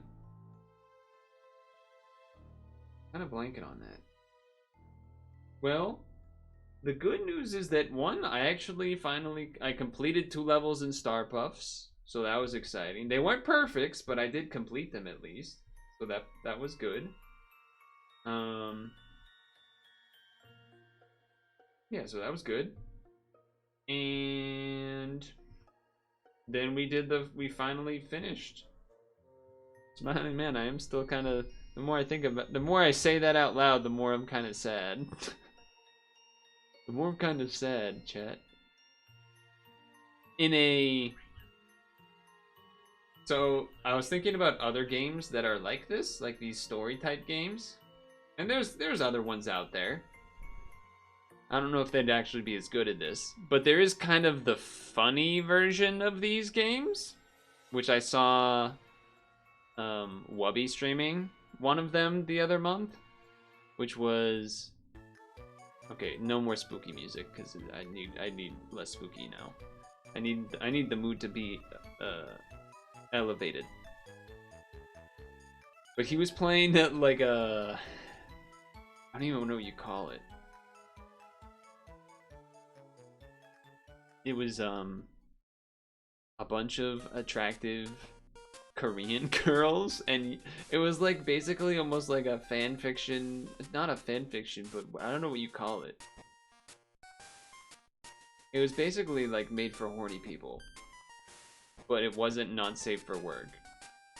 No, it was like real actresses and things.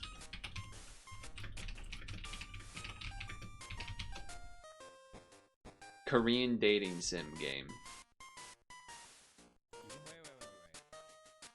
It was this stuff. I'm just going to do this. I'm not going to actually play any of it. But technically, this is a game like that.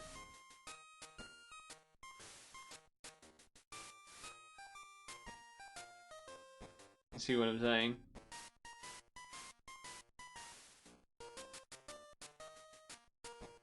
Anyway, you get the idea.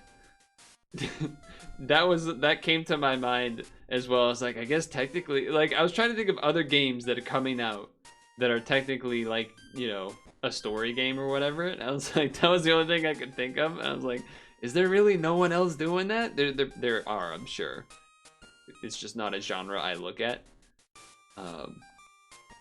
But it made me laugh when I thought about it, and I was like, I'm gonna have to admit this to chat because it's the only one I could think of, but it is funny. Do you think that he named, like, his name is Yoshio? You can't quite see it over here, but you can see it down here. Do you think there was, like, Kuze's grandma is named Yoshi with an E at the end instead of an O? Do you think he chose that on purpose? To be similar to his name?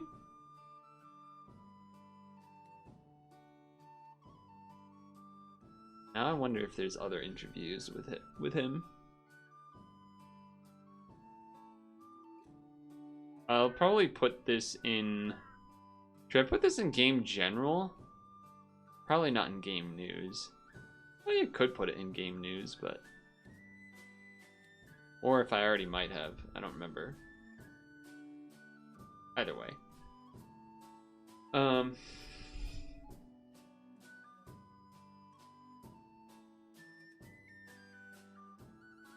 We'll have to have something new to start doing then on Fridays. I don't think we'll have something that is quite as perfect as Emio as far as being nice, set, like easy chapter by chapter type thing, because most games aren't like that. But I did show during the 2024 review of the new Switch games that I do have.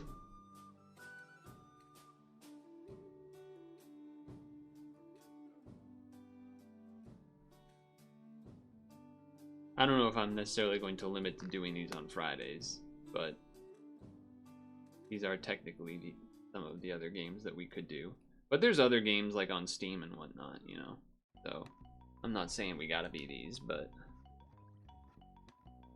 these are definitely games on the radar to be done. I think the problem with doing... I think these games probably take a lot longer to beat than Emio. Maybe Zelda isn't. I don't actually know how long the Zelda game takes to beat, but... again, they're probably not as easily just choppable. Like, oh yeah, we finished this segment. This is the perfect time to stop. Especially Zelda, I imagine. Although maybe Zelda has regions in it or something. Again, I kind of like don't want to spoil myself, but maybe there's like some sort of way to understand how long a each Zelda Like if there's probably bosses or something, right? That sort of split up an area. So maybe you try to do it like that. But then the worry is that each area takes more than like 2 hours. But who knows? Maybe we'll just not have a dedicated segment for a bit and kind of, you know, go a little free for all normal type deal. We'll see. At the very least, Mario month in March is gonna happen, of course. And right now, my idea for Mario month involves, well, there's a few options, but one of them, at least the one that's closest, would be, so I've already beaten these two, and I did 100% Bowser's Fury on stream as well, and I beat both of them on stream, but I didn't 100% Super Mario 3D World. So I could go back and try to finish in 100% that one. That's an idea for part of Mario month.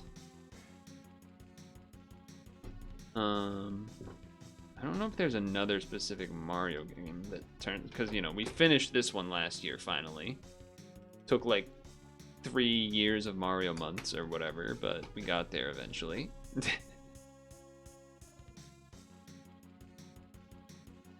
But yeah, plenty of things to do. For Sunday, I would say I don't have a set plan for Sunday yet. Obviously Super Auto Pets, but whether we do Unity Game Jam stuff or if we go back to Starpuffs, I'm a little scared about going back to Starpuffs because of that one level. It's the only level left. I'm like scared. We'll see. We'll see. There's options. One last thing before we leave. Metazua reset. Might as well, right? A little Metazua reset before we leave. Don't do Whale Shark. Okay, good. Now we do Rhino. Oh, rhinos are others. Okay, so give me an elk. Interesting. A boar? Hold on, we gotta see the branches here.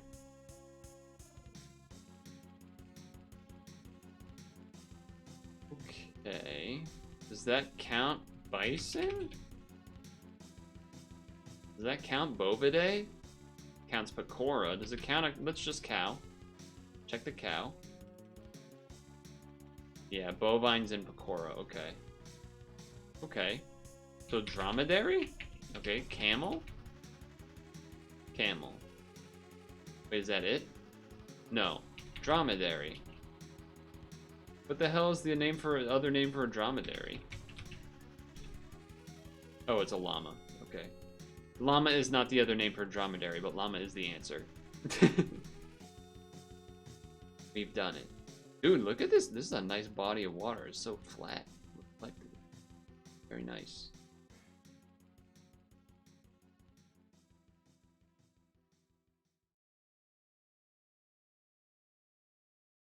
Alright, let's have a nice ending song. Let's go with